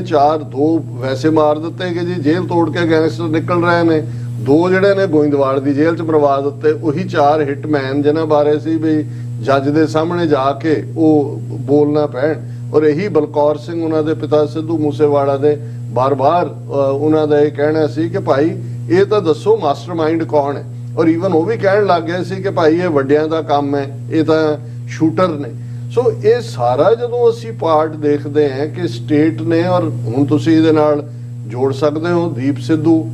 ਉਸ ਦਾ ਜਿਹੜਾ ਸਾਲ ਪਹਿਲਾਂ ਕਰਵਾਇਆ ਗਿਆ ਮਰਡਰ, ਔਰ ਐਨ ਮੌਕੇ ਦੇ ਉੱਤੇ ਉਹਦੀ ਸਾਲਾਨਾ ਬਰਸੀ ਦੇ ਮੌਕੇ ਕਿਵੇਂ ਅਮਰੀਕਾ ਤੋਂ ਜਿਹੜੀ ਬੀਬੀ ਨੂੰ ਲਿਜਾ ਕੇ ਜਿਹੜੀ ਬਿਲਕੁਲ ਸੁੱਤੀ ਰਹੀ ਸਾਲ ਭਰ, ਨੈਗੇਟ ਕਰੈਕਟਰ ਅਸੈਸੀਨੇਸ਼ਨ ਦੀ ਗੱਲ। ਠੀਕ ਸਿੱਧੂ ਮੂਸੇਵਾਲਾ ਦੀ ਬਰਸੀ ਤੋਂ ਪਹਿਲਾਂ ਜਿੱਥੇ ਉਹ ਇੱਕ ਗ੍ਰੇਟ ਹੀਰੋ ਦੇ ਤੌਰ ਤੇ ਉੱਭਰਦਾ ਹੈ, ਉਸ ਦੀ ਨੈਗੇਸ਼ਨ ਲਾਰੈਂਸ ਬਿਸ਼ਨੋਈ ਰਾਹੀਂ। ਔਰ ਜਿਸ ਕਿਸਮ ਦੀ ਪਜ਼ੀਰਾਈ ਔਰ ਜਿਸ ਕਿਸਮ ਦਾ ਜੇ ਤੁਸੀਂ ਉਹਦਾ ਲਾਲ ਟਿੱਕਾ ਔਰ ਹਿੰਦੂਤਵਾ ਔਰ ਦੇਸ਼ ਭਗਤੀ ਔਰ ਖਾਲਿਸਤਾਨ ਔਰ ਪਾਕਿਸਤਾਨ ਦੋਨਾਂ ਦਾ ਵਿਰੋਧ, ਔਰ ਐਗਜ਼ੈਕਟਲੀ ਅੱਜ ਜਦੋਂ ਉਹਨਾਂ ਦਾ ਇਹ ਪੁਲਿਸ ਹਮਲਾ ਚੱਲ ਰਿਹਾ ਹੈ, ਮੈਂ ਇਹਨੂੰ ਸੈਂਟਰ ਹਮਲਾ ਕਹਾਂਗਾ, ਇਹ ਤਾਂ ਬਿਲਕੁਲ ਜਿਹੜਾ ਉਹ ਗੋਲਾ ਕਬੂਤਰ ਬਣਿਆ ਹੋਇਆ ਭਗਵੰਤ ਮਾਨ। ਤੇ ਉਹਦੇ 'ਚ ਤੁਸੀਂ ਦੇਖੋਗੇ ANI ਔਰ IANS ਦੀਆਂ ਸਟੋਰੀਜ਼ ਜਿਹੜੀਆਂ ਪਲਾਂਟ ਕਰਾਈਆਂ ਗਈਆਂ ਕਿ ਇੱਕਦਮ ਕਿ ਜੀ ਦੁਬਈ 'ਚ ਸੀ, ISI ਨਾਲ ਸੰਬੰਧ ਸੀ, ਬੈਂਡ ਆਰਗੇਨਾਈਜੇਸ਼ਨ ਨਾਲ ਸੰਬੰਧ ਸੀ। ਹੁਣ ਕਿਉਂਕਿ ਵਾਰਿਸ ਪੰਜਾਬ ਦੇ ਤਾਂ ਕੋਈ ਬੈਂਡ ਨਹੀਂ ਹੈ, ਇਸ ਲਈ ਉਹਨਾਂ ਨੇ ਜਦੋਂ ਤੱਕ ਉਹ ਪਾਕਿਸਤਾਨ ਜਾਂ ISI ਨਾਲ ਸੰਬੰਧ ਨਾ ਜੋੜਨ ਉਹਨਾਂ ਦੀ ਤਾਂ ਗੱਲ ਬਣਦੀ ਨਹੀਂ ਹੈ। ਕਿਉਂਕਿ ਉਹ ਇਹ ਮੈਸੇਜ ਜਿਹੜਾ ਹੈ ਉਹ ਬਾਹਰਲੀਆਂ ਹਕੂਮਤਾਂ, ਉਹਨਾਂ ਨੂੰ ਵੀ ਪਤਾ ਹੈ ਕਿ ਡਾਇਸਪੋਰਾ ਸਿੱਖ ਇਹਨਾਂ ਦਾ ਨਕਸ਼ ਦਮ ਕਰ ਦੇਣਗੇ। ਔਰ ਇਕੱਲਾ ਇਹੀ ਪਾਰਟ ਨਹੀਂ ਹੈ, ਤੁਸੀਂ ਕੌਮੀ ਇਨਸਾਫ ਮੋਰਚਾ ਉਹ ਇੱਕ ਆਪਣੀ ਉਸਨੇ ਗਰਾਊਂਡ ਬਣਾਈ ਹੋਈ ਹੈ ਔਰ ਉਹ ਪਿਕਅਪ ਕਰ ਰਿਹਾ 7 ਜਨਵਰੀ ਤੋਂ ਸ਼ੁਰੂ ਹੋਇਆ। ਐਨ 2 ਦਿਨ ਪਹਿਲਾਂ ਅਸੀਂ ਦੇਖਦੇ ਹਾਂ ਕਿ ਜਿਹੜਾ ਰਾਜਸਥਾਨ ਨੂੰ ਪੱਕੀਆਂ ਨਹਿਰਾਂ ਬਣਾ ਕੇ ਦੇਣ ਵਾਲੀ ਲਾਈਨ ਹੈ, ਉਹਦੇ 'ਚ ਮਿਸਲ ਸਤਲੁਜ, ਲੱਖਾ ਸਿਧਾਣਾ, ਆਲ ਇੰਡੀਆ ਸਿੱਖ ਸਟੂਡੈਂਟ ਫੈਡਰੇਸ਼ਨ, ਉਹਨਾਂ ਨੇ ਜਾ ਕੇ ਸਪੌਂਟੇਨੀਅਸ ਧਰਨਾ ਔਰ ਜਿਹੜੇ ਨੇ ਉਹ ਸੜਕਾਂ ਬਲੌਕ ਕੀਤੀਆਂ। ਹੁਣ ਇਹ ਜਿਹੜਾ ਇਹ ਡਿਫਾਈਨਸ ਹੈ, ਇਸ ਨੂੰ ਬੇਸ਼ੱਕ ਕਿਸੇ ਨੂੰ ਲੱਗੇ ਜੀ ਕੋਈ ਉੱਥੇ ਕਿਉਂ ਕਰ ਰਿਹਾ, ਇੱਥੇ ਕਿਉਂ ਨਹੀਂ ਕਰ ਰਿਹਾ, ਮੈਂ ਸਮਝਦਾ ਵੀ ਅਸੀਂ ਦੇਖਣ ਨੂੰ ਜਾਂ ਇੱਕ ਦੂਸਰੇ ਪ੍ਰਤੀ ਜਿਹੜਾ ਉਹ ਇਨਸਿਕਿਉਰ ਹੁੰਦੇ ਆ, ਬੇਸ਼ੱਕ ਡਿਫਰੈਂਟ ਰਾਗ ਅਲਾਪਦੇ ਹੋਈਏ, ਪਰ ਭਾਰਤੀ ਹਕੂਮਤ ਹਿੰਦੂਤਵੀ ਜਿਨ੍ਹਾਂ ਦੇ ਲਈ 13 ਮਹੀਨੇ ਦੀ ਕਿਸਾਨੀ ਲਹਿਰ ਤੋਂ ਬਾਅਦ 3 ਖੇਤੀ ਕਾਨੂੰਨ ਵਾਪਸ ਲੈਣਾ ਇਹ ਮੈਸੇਜ ਸੀ ਕਿ ਭਾਈ ਇਹ ਸਿੱਖਾਂ ਦਾ ਜਿਹੜਾ ਉਹ ਸਿਰ ਜਦੋਂ ਤੱਕ ਨਾ ਭੰਨਿਆ ਇਹਨਾਂ ਨੇ ਜਿਹੜਾ ਉਹ ਸੰਭਲਣਾ ਨਹੀਂ। ਔਰ ਤੁਸੀਂ ਉਹਦੀ ਟਾਈਮਿੰਗ ਇਹ ਦੇਖਦੇ ਹੋ ਕਿ ਅਜੇ 2 ਦਿਨ ਪਹਿਲਾਂ ਜਿਹੜਾ 1800 ਦੇ ਕਰੀਬ RSS ਦਾ ਟੌਪ ਨੌਚ ਥਿੰਕਰ ਜਿਹਨਾਂ 'ਚ ਮੋਹਨ ਭਾਗਵਤ ਵੀ ਹੈ, ਉਹ ਹਰਿਆਣੇ ਦੇ ਬਾਗਪਤ ਦੀ ਥਾਂ ਦੇ ਉੱਤੇ 3 ਰੋਜ਼ਾ ਆਤਮ ਚਿੰਤਨ ਕਰਦੇ ਨੇ। ਉਹਦੇ 'ਚ ਉਹਨਾਂ ਦੀ ਇੱਕ ਸਟੇਟਮੈਂਟ ਜਿਹੜੀ ਕਿ ਡਿਸਕਸ਼ਨ ਦੇ ਵਿੱਚ ਸੀ ਕਿ ਜੀ RSS ਦੇ ਬੰਦਿਆਂ ਨੂੰ ਭੇਜਿਆ ਜਾਏ ਸਿੱਖ ਕਮਿਊਨਿਟੀ 'ਚ and all, and they should be told that whatever they are doing if that is against their interests. so ਇਹ ਇੱਕ veiled threat ਸੀ ਔਰ ਮੈਂ ਇਹਦੇ ਤਾਂ ਜ਼ਿਕਰ ਕੀਤਾ ਸੀ ਉਸੇ ਦਿਨ ਕਿ ਵੀ ਇਹਨਾਂ ਨੇ, ਔਰ ਆਲਰੇਡੀ ਮੈਂ ਅੱਜ ਮਨੋਜ ਸਿੰਘ ਦੂਹਨ ਜਿਹੜੇ ਜਾਟ ਭਾਈਚਾਰੇ ਜੋ ਸਿੱਖੀ ਚ ਆਏ ਨੇ ਉਹਨਾਂ ਦੀ ਪੋਸਟ ਵੀ ਦੇਖ ਰਿਹਾ ਸੀ ਜੀ। ਉਹਨਾਂ ਨੇ ਵੀ ਕਿਹਾ ਕਿ ਭਾਈ ਇਹ ਕੋਈ ਨਾ ਕੁਛ ਇਸ ਕਿਸਮ ਦਾ ਹੈ ਕਿ ਜੇ ਪੰਜਾਬ ਦੇ ਵਿੱਚ ਖੁੱਲ ਕੇ ਕੋਈ ਰਿਬੈਲੀਅਨ ਹੁੰਦਾ ਜਾਂ ਦੂਜਾ ਤੇ RSS volunteer UP, Bihar, Haryana ਦੂਜੀਆਂ ਥਾਵਾਂ ਤੇ ਕੋਈ ਵੀ ਜਿਹੜੀ ਹੈ ਸਿੱਖ ਵਿਰੋਧੀ ਜਿਹੜੀ ਹੈ ਵਾਇਲੈਂਸ ਕਰ ਸਕਦੇ ਨੇ। ਤਾਂ ਉਹਨਾਂ ਨੇ ਆਪਣੇ ਜਾਟ ਭਾਈਚਾਰੇ ਨੂੰ ਕਾਲ ਵੀ ਦਿੱਤੀ ਹੈ ਕਿ ਭਾਈ ਨਾਲ ਖਲੋਵੋ। ਸੋ ਉਹਨਾਂ ਨੇ ਟਾਈਮਿੰਗ ਦੇ ਨਾਲ ਇਸ ਸਾਰੇ ਨੂੰ, ਕਿਉਂਕਿ ਇਹ ਰੁਕਣ ਵਾਲਾ ਨਹੀਂ ਹੈ ਗੱਲ ਇਸ ਵੇਲੇ, ਉਹਨਾਂ ਨੇ ਸਿਰਫ ਇਵੇਂ ਬਹੁਤਿਆਂ ਨੂੰ ਲੱਗੇਗਾ ਜੀ ਵਾਰਿਸ ਪੰਜਾਬ ਦੇ ਉਹਨਾਂ ਨੂੰ ਹੱਥ ਪਾਇਆ, ਗੱਲ ਇਹ ਨਹੀਂ ਹੈ। ਇਹ ਅਲਟੀਮੇਟਲੀ ਉਹਨਾਂ ਦੀਆਂ ਨਜ਼ਰਾਂ 'ਚ ਉਹਨਾਂ ਨੇ ਸਿੱਖ ਕੌਮ ਨੂੰ ਸਬਕ ਸਿਖਾਉਣਾ ਹੈ ਔਰ ਇਹ ਹੁਣ ਸਾਨੂੰ ਸਮਝਣ ਦੀ ਲੋੜ ਹੈ। ਔਰ ਮੈਂ ਸਮਝਦਾ ਵੀ ਅਸੀਂ ਸਿਰਫ ਘਟਨਾਕ੍ਰਮ ਦੇ ਉੱਤੇ ਟਿੱਪਣੀ ਕਰਨ ਲਈ ਨਹੀਂ ਬੈਠੇ। ਮੇਰੇ ਲਈ ਇਹ ਮੂਵਮੈਂਟਸ ਬੜੀਆਂ ਕਰੂਸ਼ਲ ਨੇ ਕੌਮ ਦੇ ਐਂਗਲ ਤੋਂ। ਇਸ ਵੇਲੇ ਲੋੜ ਹੈ ਕਿ ਬਾਹਰ ਨਿਕਲੇ ਕੌਮ, ਪੰਜਾਬ ਦੇ ਵਿੱਚ ਵੀ ਬਾਹਰਲੇ ਮੁਲਕਾਂ 'ਚ ਵੀ। ਬਹੁਤ ਚੰਗੀ ਗੱਲ ਹੈ ਕਿ ਸਪੌਂਟੇਨੀਅਸ ਜਿਹੜੇ ਨੇ ਉਹ ਪ੍ਰੋਟੈਸਟ ਲਾਈਨ ਸਾਹਮਣੇ ਆਈ ਹੈ ਨਿਊਯਾਰਕ ਦੇ ਵਿੱਚ, Washington DC, San Francisco, already Surrey, Toronto workout ਹੋ ਰਿਹਾ ਹੈ, ਲੰਡਨ ਵਾਲਿਆਂ ਨੇ ਵੀ ਰੱਖਿਆ। ਔਰ ਇਹ ਸਾਰਾ ਜਿਹੜਾ ਪਾਰਟ ਹੈ ਇਹ ਵੀ ਇੱਕ ਆਵਾਜ਼ ਹੈ ਸਾਡੇ ਲਾਅ ਮੇਕਰਸ ਜਿਹੜੇ ਨੇ ਉਹਨਾਂ ਨੇ ਵੀ ਆਵਾਜ਼ ਚੁੱਕੀ ਔਰ ਖਾਸ ਤੌਰ ਤੇ ਜਗਮੀਤ ਸਿੰਘ ਜਿਨ੍ਹਾਂ ਨੇ ਜਿਹੜੇ ਇਸ ਵੇਲੇ ਵੱਡੀ ਇੱਕ ਪਾਰਟੀ NDP ਜਿਹਦੇ ਸਹਾਰੇ ਜਸਟਿਨ ਟਰੂਡੋ ਦੀ ਗਵਰਨਮੈਂਟ ਖੜੀ ਹੈ ਉਸ ਦੇ ਪ੍ਰੈਜ਼ੀਡੈਂਟ ਨੇ ਉਹਨਾਂ ਨੇ ਟਵੀਟ ਵੀ ਕੀਤਾ ਔਰ ਉਹਨਾਂ ਨੇ ਬਿਲਕੁਲ ਜਿਹੜੇ ਤਿੰਨੋਂ ਚਾਰੋਂ ਨੁਕਤੇ ਔਰ ਮੈਂ ਸਮਝਦਾ ਵੀ ਬਹੁਤ ਸਾਰੇ ਸਾਡੇ ਵੀਰ ਭੈਣਾਂ ਜਿਹੜੇ ਸ਼ਾਇਦ ਸਾਰੇ ਮੀਡੀਆ ਨੂੰ ਨਾ ਖੰਗਾਲਦੇ ਹੋਣ ਉਹਨਾਂ ਨੇ ਤਿੰਨ ਚਾਰ ਗੱਲਾਂ ਜਿਹੜੀਆਂ ਕੀਤੀਆਂ ਨੇ ਮੈਂ ਉਹਨਾਂ ਦੀ ਸਟੇਟਮੈਂਟ ਹਾਲਾਂਕਿ ਇਸ ਦੇ ਨਾਲ ਬਾਕੀਆਂ ਨੇ ਵੀ ਜਿਹੜੇ ਟਿਮ ਉੱਪਲ ਕੰਜ਼ਰਵੇਟਿਵ ਪਾਰਟੀ ਦੇ ਨੇ ਉਹਨਾਂ ਦੀ ਵੀ ਬੜੀ ਸਟਰੋਂਗ ਸਟੇਟਮੈਂਟ ਹੈ ਜੀ ਰਣਦੀਪ ਸਿੰਘ ਸਰਾਂ ਉਹਨਾਂ ਨੇ ਵੀ MP ਨੇ ਔਰ ਇਸੇ ਤਰ੍ਹਾਂ ਗੁਰਰਤਨ ਸਿੰਘ ਲੇਕਿਨ ਜੇ ਸਮ ਅਪ ਕਰਨਾ ਹੋਏ ਕਿ ਜਿਵੇਂ ਔਰ ਇਸ ਤੋਂ ਇਲਾਵਾ ਮੇਨ ਬ੍ਰਿਟਿਸ਼ ਕੋਲੰਬੀਆ ਦੀ ਗੁਰਦੁਆਰਾ ਕੌਂਸਲ ਇਧਰ ontario ਗੁਰਦੁਆਰਾ ਕਮੇਟੀ ਦੇ ਸਾਰੇ ਜਿਹੜੇ ਪ੍ਰਬੰਧਕਾਂ ਵੱਲੋਂ ਵੀ ਸਟੇਟਮੈਂਟ ਆਈ ਔਰ ਜਗਮੀਤ ਸਿੰਘ ਹੋਰਾਂ ਨੇ ਜਸਟਿਨ ਟਰੂਡੋ ਨੂੰ ਐਡਰੈਸ ਕੀਤਾ ਕਿਉਂਕਿ ਇਹ ਕੰਸਰਨ ਹੈ ਔਰ ਇਸ ਗੱਲ ਦਾ ਧਿਆਨ ਰਹੇ ਕਿ ਜਦੋਂ ਇਸ ਲੈਵਲ ਦੇ ਲੋਕ ਕੋਈ ਕੰਸਰਨ ਜ਼ਾਹਰ ਕਰਦੇ ਨੇ ਉਹ ਸੁਣੀ ਸੁਣਾਈ ਦੇ ਉੱਤੇ ਨਹੀਂ ਹੁੰਦਾ ਉਹਨਾਂ ਦੇ ਕੋਲ ਕਿਉਂਕਿ ਵੈਲ ਵਿਦਨ ਦਾ ਸਿਸਟਮ ਉਹ ਬੈਠੇ ਨੇ ਔਰ ਉਹਨਾਂ ਨੇ ਕਿਹਾ ਕਿ ਭਾਈ I am deeply concerned by reports that India has suspended civil liberties and imposed an internet blackout throughout the state of Punjab। ਇਹ ਸਭ ਤੋਂ ਇੰਪੋਰਟੈਂਟ ਹੈ ਸਿਵਲ ਲਿਬਰਟੀਜ਼ ਦੀ ਸਸਪੈਂਸ਼ਨ। ਹੁਣ ਜੇ ਦਫਾ 144 ਹੈ ਕਲੋਨੀਅਲ ਪੀਰੀਅਡ ਦਾ ਕਾਨੂੰਨ ਹੈ ਕਿ 5 ਬੰਦੇ ਇਕੱਠੇ ਨਹੀਂ ਹੋ ਸਕਦੇ। ਹੁਣ ਇਹ ਹੈ ਜਦੋਂ ਤੁਸੀਂ ਲੋਕਾਂ ਨੂੰ ਜਿਨ੍ਹਾਂ ਦੇ ਬੱਚਿਆਂ ਨੂੰ ਤੁਸੀਂ ਚੁੱਕ ਰਹੇ ਹੋ ਜਿਨ੍ਹਾਂ ਦੇ ਉੱਤੇ ਤੁਸੀਂ ਨਜਾਇਜ਼ ਅਸਲਾ ਪਾਓਗੇ ਕੱਲ ਨੂੰ ਜਿਨ੍ਹਾਂ ਨੂੰ ਤੁਸੀਂ ਝੂਠੇ ਕੇਸਾਂ 'ਚ ਫਸਾਇਆ ਹੋਇਆ ਤੁਹਾਡੇ ਕੋਲ ਰਾਈਟ ਟੂ ਪ੍ਰੋਟੈਸਟ ਵੀ ਨਹੀਂ ਹੈ ਔਰ ਉਹ ਤੁਹਾਡੀ ਗੈਦਰਿੰਗ ਦੇ ਉੱਤੇ ਉਹਨਾਂ ਪਾਬੰਦੀ ਲਾਈ ਹੈ ਰਾਈਟ ਟੂ ਪ੍ਰੋਟੈਸਟ ਤੁਹਾਡਾ ਖੋਲ ਹੈ ਸਿਵਲ ਲਿਬਰਟੀਜ਼ ਤੁਹਾਡੇ ਕੋਲ ਨਹੀਂ ਨੇ ਔਰ ਇਨਫੋਰਮੇਸ਼ਨ ਇੱਕ ਤੋਂ ਦੂਸਰੇ ਤੱਕ ਨਾ ਪਹੁੰਚੇ ਕਿ ਚੱਲ ਕੀ ਰਿਹਾ ਇੰਟਰਨੈਟ ਦੇ ਉੱਤੇ ਬੈਨ। ਫਿਰ ਉਹਨਾਂ ਨੇ ਕਿਹਾ ਕਿ these draconian measures are unsettling for many given their historical use to execute extrajudicial killings and enforced disappearances during the 1984 Sikh genocide। ਜਦੋਂ ਅਸੀਂ ਰਿਪੀਟਡਲੀ ਕਹਿ ਰਹੇ ਹਾਂ ਕਿ ਭਾਈ ਇਹ ਸਟੇਟ ਵੱਲੋਂ 80s ਦਾ ਜਿਹੜਾ ਕਾਲਾ ਦੌਰ ਹੈ ਉਹਨਾਂ ਦੇ ਜ਼ੁਲਮਾਂ ਦਾ ਉਹਨੂੰ ਦੁਹਰਾਉਣ ਦੀ ਲਾਈਨ ਹੈ। ਉਹਨਾਂ ਨੇ ਕਿਹਾ ਕਿ ਭਾਈ ਇਹ ਜਿਹੜੇ ਡਰੈਕੋਨੀਅਨ ਮੇਸ਼ਰਸ ਨੇ ਉਸ ਪਾਸੇ ਵੱਲ ਇਸ਼ਾਰਾ ਕਰ ਰਹੇ ਨੇ ਜਿਵੇਂ 84 ਦੇ ਵਿੱਚ ਉਹਨਾਂ ਨੇ ਇਸ ਕਿਸਮ ਦਾ ਜਿਹੜਾ ਬਣਾ ਕੇ ਔਰ ਫਿਰ ਐਕਸਟਰਾ ਜੁਡੀਸ਼ੀਅਲ ਕਿਲਿੰਗਸ ਕੀਤੀਆਂ ਸੀ ਔਰ ਉਹਨਾਂ ਨੇ ਅਖੀਰ 'ਚ ਅਪੀਲ ਕੀਤੀ I am calling on Justin Trudeau and the Liberal government to immediately contact their Indian counterparts to express concern regarding the suspension of civil liberties and the safety of Canadians abroad। ਹੁਣ ਜਦੋਂ ਤੁਸੀਂ Canadians abroad ਦਾ ਦੇਖਦੇ ਹੋ 2 ਦਿਨ ਪਹਿਲਾਂ Australian government ਜਦੋਂ ਕਿ Australian prime minister 4 ਰੋਜ਼ਾ ਭਾਰਤ ਦੌਰੇ ਤੋਂ ਵਾਪਸ ਆਉਂਦਾ ਹੈ ਔਰ ਉਹ ਟਰੈਵਲ ਅਲਰਟ ਜਾਰੀ ਕਰਦੇ ਨੇ ਉਹਦੇ 'ਚ ਬਾਰਡਰ ਪੰਜਾਬ ਦਾ ਪਾਕਿਸਤਾਨ ਨਾਲ ਲੱਗਦਾ ਉਸ ਦਾ ਵੀ ਜ਼ਿਕਰ ਹੁੰਦਾ ਹੈ ਉਹਦੇ 'ਚ ਛੱਤੀਸਗੜ੍ਹ ਦੂਜਾ ਤਾਂ ਹੁੰਦਾ ਹੀ ਆ ਰੂਟੀਨ ਜੰਮੂ ਕਸ਼ਮੀਰ ਦਾ ਔਰ ਉਦੋਂ ਵੀ ਮੱਥਾ ਠਣਕ ਰਿਹਾ ਸੀ ਔਰ ਮੈਂ ਈਵਨ ਆਸਟ੍ਰੇਲੀਅਨ ਵੀਰਾਂ ਨੂੰ ਵੀ ਔਰ ਜਿਹੜੇ ਹੋਰ ਸਮਝਦੇ ਨੇ ਮੈਂ ਕਿਹਾ ਜੀ ਇਹ ਗੱਲ ਦੀ ਸਮਝ ਨਹੀਂ ਆਈ ਕਿ ਇੱਕ ਪਾਸੇ ਤਾਂ ਆਸਟ੍ਰੇਲੀਅਨ ਪ੍ਰਾਈਮ ਮਿਨਿਸਟਰ ਗਿਆ ਔਰ ਉਹਨੂੰ ਉਹ ਪੂਰੀ ਨੌਟੰਕੀ ਵਾਲੀ ਵੈਲਕਮ ਦਿੱਤੀ ਅਹਿਮਦਾਬਾਦ ਦੇ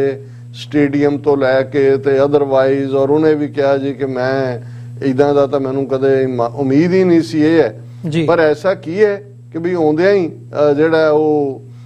ਟਰੈਵਲ ਐਡਵਾਈਜ਼ਰੀ ਉਹ ਮੁਲਕ ਦਿੰਦਾ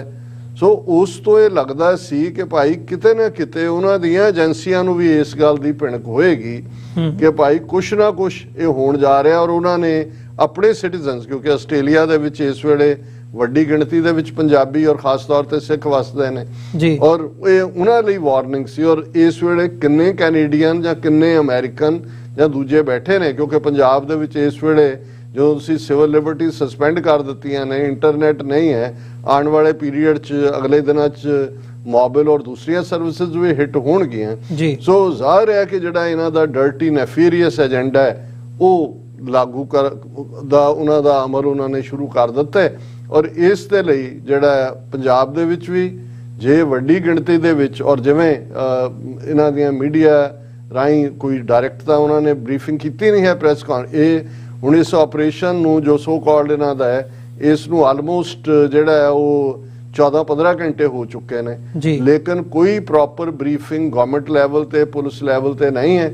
ਇਸ ਦਾ ਮਤਲਬ ਇਹ ਹੈ ਕਿ ਅੰਮ੍ਰਿਤਪਾਲ ਸਿੰਘ ਉਹਨਾਂ ਦੀ ਕਸਟਡੀ 'ਚ ਨੇ, ਉਹ ਦੇਖ ਰਹੇ ਨੇ। ਜੇ ਤਾਂ ਓਵਰਵੈਲਮਿੰਗ ਰਿਸਪੌਂਸ ਪੰਜਾਬ ਦੇ ਵਿੱਚ ਜਿਵੇਂ ਥਾਂ ਦੀਆਂ ਖਬਰਾਂ ਨੇ ਕਿ ਭਾਈ ਜਿਵੇਂ ਤੁਸੀਂ ਵੀ ਦੱਸ ਰਹੇ ਸੀ, ਕੌਮੀ ਇਨਸਾਫ ਮੋਰਚੇ 'ਚ ਵੀ ਵੱਡੀ ਗਿਣਤੀ 'ਚ ਲੋਕ ਪਹੁੰਚੇ ਨੇ, ਕਿਉਂਕਿ ਇਹ ਵੀ ਆ ਰਿਹਾ ਵੀ ਉੱਥੋਂ ਵੀ ਗ੍ਰਿਫਤਾਰੀਆਂ ਹੋਣਗੀਆਂ, ਕਿਉਂਕਿ ਕੱਲਾ ਵਾਰਿਸ ਪੰਜਾਬ ਦੇ ਹੀ ਬੰਦੇ ਨਹੀਂ ਚੁੱਕੇ ਗਏ, ਹੋਰ ਵੀ ਬਹੁਤ ਸਾਰੇ, ਕੋਈ ਨਜ਼ਰਬੰਦ ਨੇ, ਕੋਈ ਹੋਰ ਚੁੱਕੇ ਜਾ ਰਹੇ ਨੇ। ਜੇ ਤਾਂ ਲੋਕ ਨਿਕਲੇ ਫਿਰ ਹੋ ਸਕਦਾ। ਔਰ ਮੇਰਾ ਇਹ ਵੀ ਹੈ ਕਿ ਵੀ ਜਿਹੜੇ ਹੁਣ ਤੱਕ 3 ਕੇਸਾਂ ਦਾ ਜ਼ਿਕਰ ਉਹ ਵੀ ਜਿਹੜੇ ਉਹਨਾਂ ਦਾ ਪਿੱਠੂ ਮੀਡੀਆ, ਗੋਦੀ ਮੀਡੀਆ, ਉਹਦੇ ਰਾਹੀਂ ਉਹਨਾਂ ਨੇ ਕੀਤਾ ਜੀ। ਇੱਕ ਅਜਨਾਲਾ ਘਟਨਾ, ਇੱਕ ਜਿਹੜੀ ਹੈ ਅੰਮ੍ਰਿਤਸਰ 'ਚ ਹੇਟ ਸਪੀਚ, ਇੱਕ ਕੋਈ ਮੋਗੇ ਦੇ ਵਿੱਚ ਹੇਟ ਸਪੀਚ। ਪਰ ਮੈਨੂੰ ਲੱਗਦਾ ਹੈ ਕਿ ਵੀ ਜੇ ਅੰਮ੍ਰਿਤਪਾਲ ਸਿੰਘ ਹੋਰਾਂ ਦੇ ਹੱਕ ਦੇ ਵਿੱਚ ਕੌਮ ਨਾ ਨਿਕਲੀ ਸੜਕਾਂ ਦੇ ਉੱਤੇ, ਦੂਜੇ ਉਹਨਾਂ ਦਾ ਐਨਕਾਊਂਟਰ ਬਣਾ ਦਿੱਤਾ ਜਾਏਗਾ। ਔਰ ਜੇ ਅਦਰਵਾਈਜ਼ ਹੁੰਦਾ ਹੈ ਫਿਰ ਇਸ ਗੱਲ ਦੀ ਕੁਆਇਟ ਪੋਸੀਬਿਲਿਟੀ ਹੈ ਕਿ ਉਹਨਾਂ ਨੂੰ ਜਿਹੜਾ ਕੇਸ ਇਹ ਬਾਅਦ ਦੇ ਵਿੱਚ ਬਣਾ ਸਕਦੇ ਨੇ ਜੀ। ਅਮਿਤ ਸ਼ਾਹ ਨੂੰ ਧਮਕੀ ਦਿੱਤੀ ਪਹਿਲਾਂ ਇਸ ਗੱਲ ਨੂੰ ਵੀ ਲੈ ਕੇ, ਔਰ ਫਿਰ ਉਹਨਾਂ ਨੂੰ ਤੇ UAPA ਜਾਂ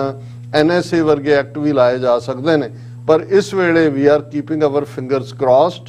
ਜ਼ਿਆਦਾ ਇਸ ਗੱਲ ਦਾ ਫੀਅਰ ਹੈ ਕਿ ਉਹਨਾਂ ਦਾ ਐਨਕਾਊਂਟਰ ਬਣਾਇਆ ਜਾ ਸਕਦਾ ਹੈ। ਮੈਂ ਤੁਹਾਨੂੰ ਸੀਰੀਅਸਲੀ ਲੱਗਦਾ ਹੈ ਕਿਉਂਕਿ ਜਿਹੜਾ ਜਿਵੇਂ ਤੁਸੀਂ ਸਸਪੈਂਸ ਦੀ ਗੱਲ ਕੀਤੀ ਹੈ ਜਾਂ ਅਦਰਵਾਈਜ਼ ਉਹ ਪਾਰਟ ਹੈ ਵੀ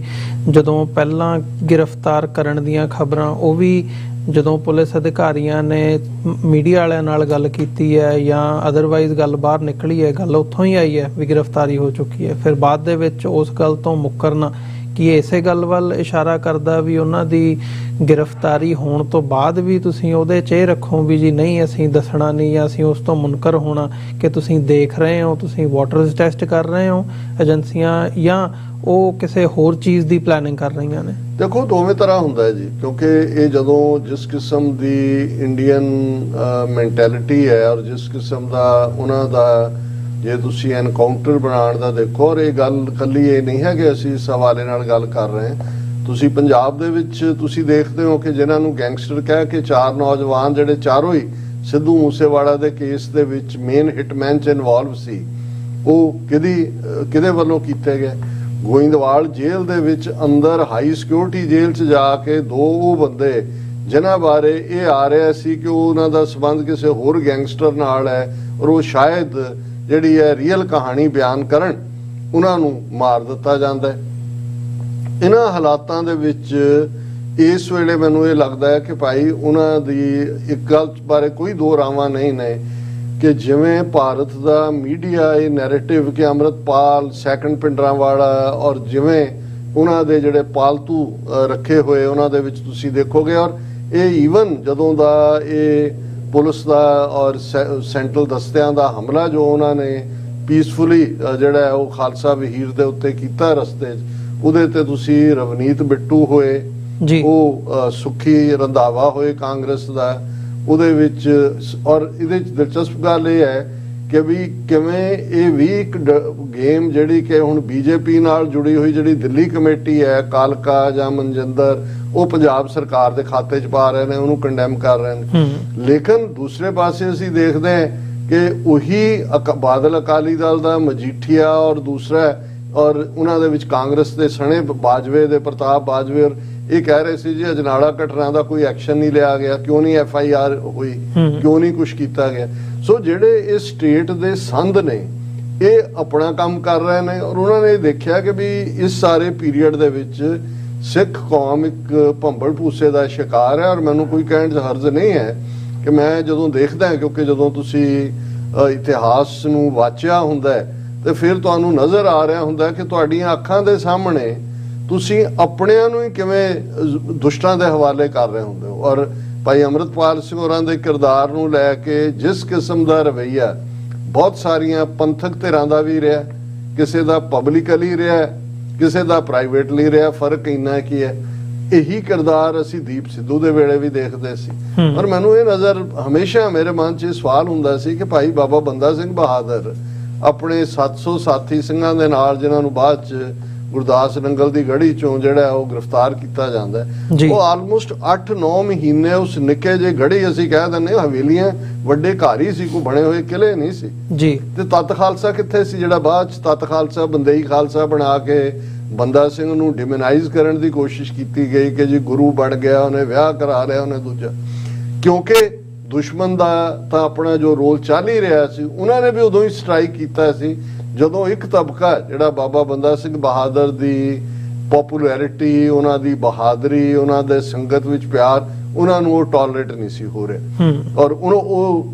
ਇਨਡਾਇਰੈਕਟ ਬਾਅਦ ਦੇ ਵਿੱਚ ਛੱਡਿਆ ਉਹਨਾਂ ਨੂੰ ਵੀ ਨਹੀਂ ਹਕੂਮਤ ਨੇ, ਮੁਗਲਿਆ ਹਕੂਮਤ ਨੇ ਕਿਹੜੇ ਤਤ ਖਾਲਸਾ ਵਾਲਿਆਂ ਨੂੰ ਜਿਹੜਾ ਬਖਸ਼ ਦਿੱਤਾ ਸੀ। ਬਾਅਦ ਚ ਅਸੀਂ ਦੇਖਦੇ ਹਾਂ ਕਿ 1716 ਚ ਬਾਬਾ ਬੰਦਾ ਸਿੰਘ ਬਹਾਦਰ ਦੀ ਸ਼ਹਾਦਤ ਹੁੰਦੀ ਹੈ। ਅਗਲੇ ਆਲਮੋਸਟ 13-14 ਸਾਲ ਪੰਜਾਬ ਦੇ ਵਿੱਚ ਜਿਹੜੀ ਹੈ ਚਿੜੀ ਵੀ ਪਰ ਨਹੀਂ ਮਾਰਦੀ, ਪੂਰਾ ਉਹਨਾਂ ਨੇ ਵਾਈਪ ਆਊਟ ਕਰ ਦਿੱਤਾ ਸੀ ਜੀ। ਇਹੀ ਹਾਲ ਅਸੀਂ ਸੰਤ ਪਿੰਡਾਂ ਵਾਲਿਆਂ ਦਾ ਪੀਰੀਅਡ ਤਾਂ ਸਾਡੀ ਜਵਾਨੀ ਦੀਆਂ ਅੱਖਾਂ ਦੇ ਵੇਲੇ ਹੋਇਆ ਕਿ ਭਾਈ ਕਿਵੇਂ ਉਹਨਾਂ ਦੇ ਜ਼ਿੰਮੇ ਉਹਨਾਂ ਨੇ ਬਾਰ-ਬਾਰ ਕਹਿਣਾ ਕਿ ਜੀ ਮੈਂ ਕੋਈ ਅਹੁਦਾ ਨਹੀਂ ਲੈਣਾ, ਮੇਰਾ ਕੋਈ, ਮੈਂ ਤਾਂ ਅੰਮ੍ਰਿਤ ਛਕਾਣਾ, ਨਸ਼ਿਆਂ ਤੋਂ ਛੁਡਾਣਾ। ਹਾਂ, ਕੌਮ ਨੂੰ ਉਹਨਾਂ ਨੇ ਵੰਗਾਰਿਆ ਕਿ ਭਾਈ ਜਿਹੜਾ ਤੁਸੀਂ ਜਿਹੜਾ ਗੁਲਾਮੀ ਦੇ ਸੰਗਲ ਕੱਟਣੇ ਨੇ, ਔਰ ਤੁਸੀਂ ਆਪਣਿਆਂ ਦਾ ਰੋਲ ਦੇਖੋ, ਕਾਂਗਰਸ ਦਾ ਏਜੰਟ ਫਲਾਣਾ ਲੈ ਆਇਆ, ਢਿਮਕਾ ਲੈ ਆਇਆ। ਔਰ ਇਹੀ ਗੱਲ ਭਾਈ ਅੰਮ੍ਰਿਤਪਾਲ ਸਿੰਘ ਨੂੰ ਪਿਛਲੇ 7-8-9 ਮਹੀਨੇ ਤੋਂ ਜਦੋਂ ਤੋਂ ਵੀ ਉਹ ਆਏ ਕਿ ਜੀ ਪਹਿਲਾਂ ਤਾਂ ਉਹ ਸਿਰ ਗੁੰਮ ਸੀ ਜੀ, ਫਿਰ ਕੌਣ ਲੈ ਆਇਆ ਜੀ, ਕਿਵੇਂ ਆਲ ਆਫ ਏ ਸਡਨ ਆ ਗਏ ਜੀ, ਕੀ ਹੋ ਗਿਆ ਜੀ, ਇਹ ਪਿੰਡਾਂ ਵਾਲਿਆਂ ਦੀ ਕਾਪੀ ਕਰ ਰਿਹਾ ਜੀ। ਔਰ ਆਪਣਿਆਂ ਦਾ ਵੀ ਹਾਲ ਇਹੀ ਸੀ। ਸੋ ਹੁਣ ਮੈਂ ਇਹ ਕਹਿਣਾ ਚਾਹੁੰਦਾ ਵੀ ਘੱਟੋ ਘੱਟ ਸ਼ਰਮ ਕਰੋ। ਅਸੀਂ ਬੀਤੇ ਵਾਲਿਆਂ ਨੂੰ ਹਮੇਸ਼ਾ ਜਿਹੜਾ ਉਹ ਦੋਸ਼ ਦਿੰਦੇ ਰਹੇ, ਇਹ ਸਾਡੀਆਂ ਅੱਖਾਂ ਦੇ ਸਾਹਮਣੇ ਹੋ ਰਿਹਾ ਕਿ ਵੀ ਅਸੀਂ ਜਿਹੜੇ ਸੱਚੇ ਸੁੱਚੇ ਕਿਰਦਾਰ ਨੇ, ਸੰਤ ਪਿੰਡਾਂ ਵਾਲਿਆਂ ਦੇ ਵੇਲੇ ਵੀ ਮੈਨੂੰ ਐਗਜ਼ੈਕਟਲੀ ਯਾਦ ਹੈ ਜਦੋਂ ਜੂਨ ਦਾ ਇਹ ਵਾਕਿਆ ਤੋਂ ਪਹਿਲਾਂ ਦੇ ਹਾਲਾਤ ਕਿਵੇਂ ਬਣਦੇ ਰਹੇ, ਵਿਦਿਨ ਇੰਸਟੀਟਿਊਸ਼ਨਸ ਕਿਸ ਕਿਸਮ ਦਾ ਜਿਹੜਾ ਉਹ ਰਵੱਈਆ ਹੁੰਦਾ ਜਦੋਂ ਕਿ ਏਜੰਸੀਆਂ ਦੇ ਜਿਹੜਾ ਉਹ ਆਪਣਾ ਇੱਕ ਏਜੰਡਾ ਹੁੰਦਾ, ਪਰ ਈਰਖਾ, ਸਾੜਾ, ਔਰ ਕਈ ਵਾਰ ਇਹ ਹੋਣ ਕਿ ਜੀ ਇਹ ਕੱਲ ਦਾ ਆ ਕੇ ਇਹ ਬਾਜ਼ੀ ਲੈ ਗਿਆ।